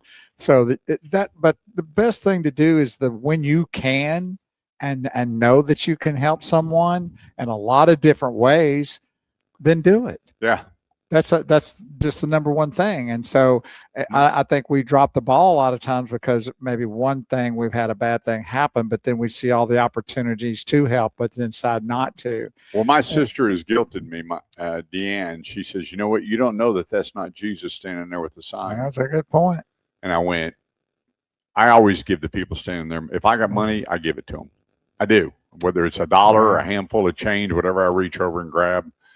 That works for me. But hey, before we go, I want to thank the Hiley's Auto Group for this cool hat. People go, well, it's backwards. That's the thing. It's now. Upside down and backwards. Everybody does that now. I don't know why. Well, not everybody, but a lot of people. But you know what? If it's a Subaru, an Acura, a Mazda, Hyundai, Buick, GMC on the west side of Fort Worth, Eric Schimmels and his staff, Jason Hiley, the owner, who I've known since he was young, many years ago, and his father that got started in the car business in Arlington. Now, I'm telling you what, even if you're not on the west side of Fort Worth, take time. The Subaru, Acura, Mazda, Hyundai, they got it. And all the GMs, except for one, we're going to lock down Kip next week. He will be on my YouTube channel. You get to meet the GMs and hear their hearts. From Abe, Tim Boyd, these are good people. Eric Schimmels, general manager. These are the people that it's family owned and operated, and it's his name on the sign. It's not a corporation that, you got to go through layers and layers to get anything resolved. Remember, they don't build them, they sell them, and they want to make sure if there's a problem, they're going to take care of you. Go to HileyFortWorth.com. That's HileyFortWorth.com and check out all their vehicles. Right now, you've got the Subaru, no payments for 90 days. Great specials on the Hyundais and the Mazda. There's specials everywhere. That's HileyFortWorth.com. Well, that's going to be it. Hope everybody is all geared up. We will be here live on the 4th of July.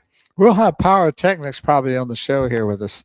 And bringing you information. Be sure to sign up for the newsletter. We're going to be putting a big release out there on all the new 2027s that are here and the biggest discounts on the 2026s, and then a few good car tips as always. So subscribe to the newsletter and then like and share, because once again, we know that there are going to be people out there looking for automobiles, and they don't need to go it alone. And there's never, ever a fee. Never. In fact, I returned 2 checks this week to the dealers that are not sponsors that sent me a bird dog fee, and I actually took it back to them and said, hey, could you reissue this with adopt a teacher on it, because I can't take any money personally for what I do. And they went, you're kidding. I went, no, not kidding about that. And we've already gotten schools that have contacted us. We just found a high school that I'm meeting with Monday that they're in their 5th year of the same uniforms. That ought to smell good. I'm like, so we're going to help this school. We've got the girls basketball and boys basketball, and we're going to be reaching out to people and raising money to get these kids new uniforms. But, well, you figure property taxes in a high school, they don't. And this is what we do with the money. We want our youth to make it. We want our youth to know that there's people out there that care about what they're doing each and every day. And we're keeping them off the streets. We're keeping them in the gyms. We're keeping them on the football fields. We're keeping them on the track.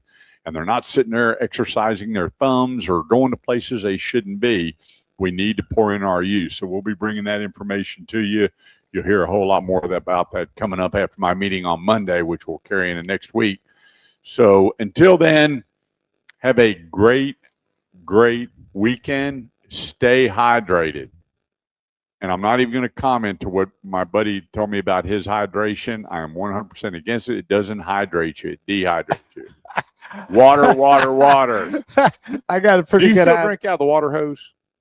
I would.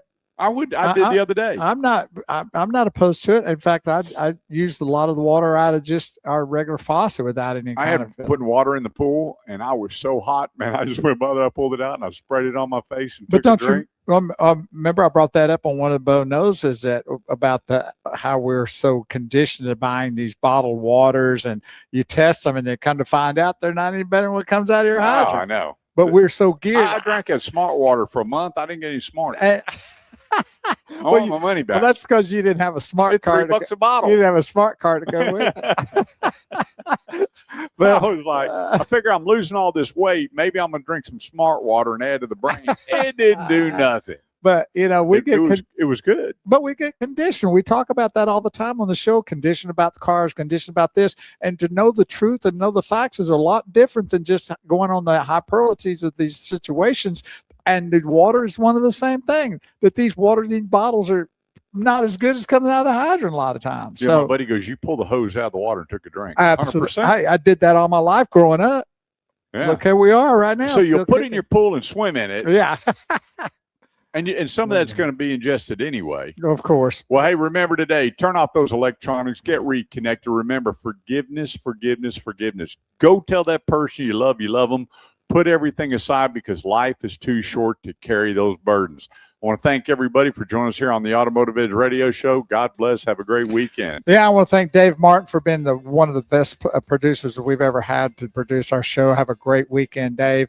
And until next Saturday, don't forget to join us here on 100.7 FM, The Word.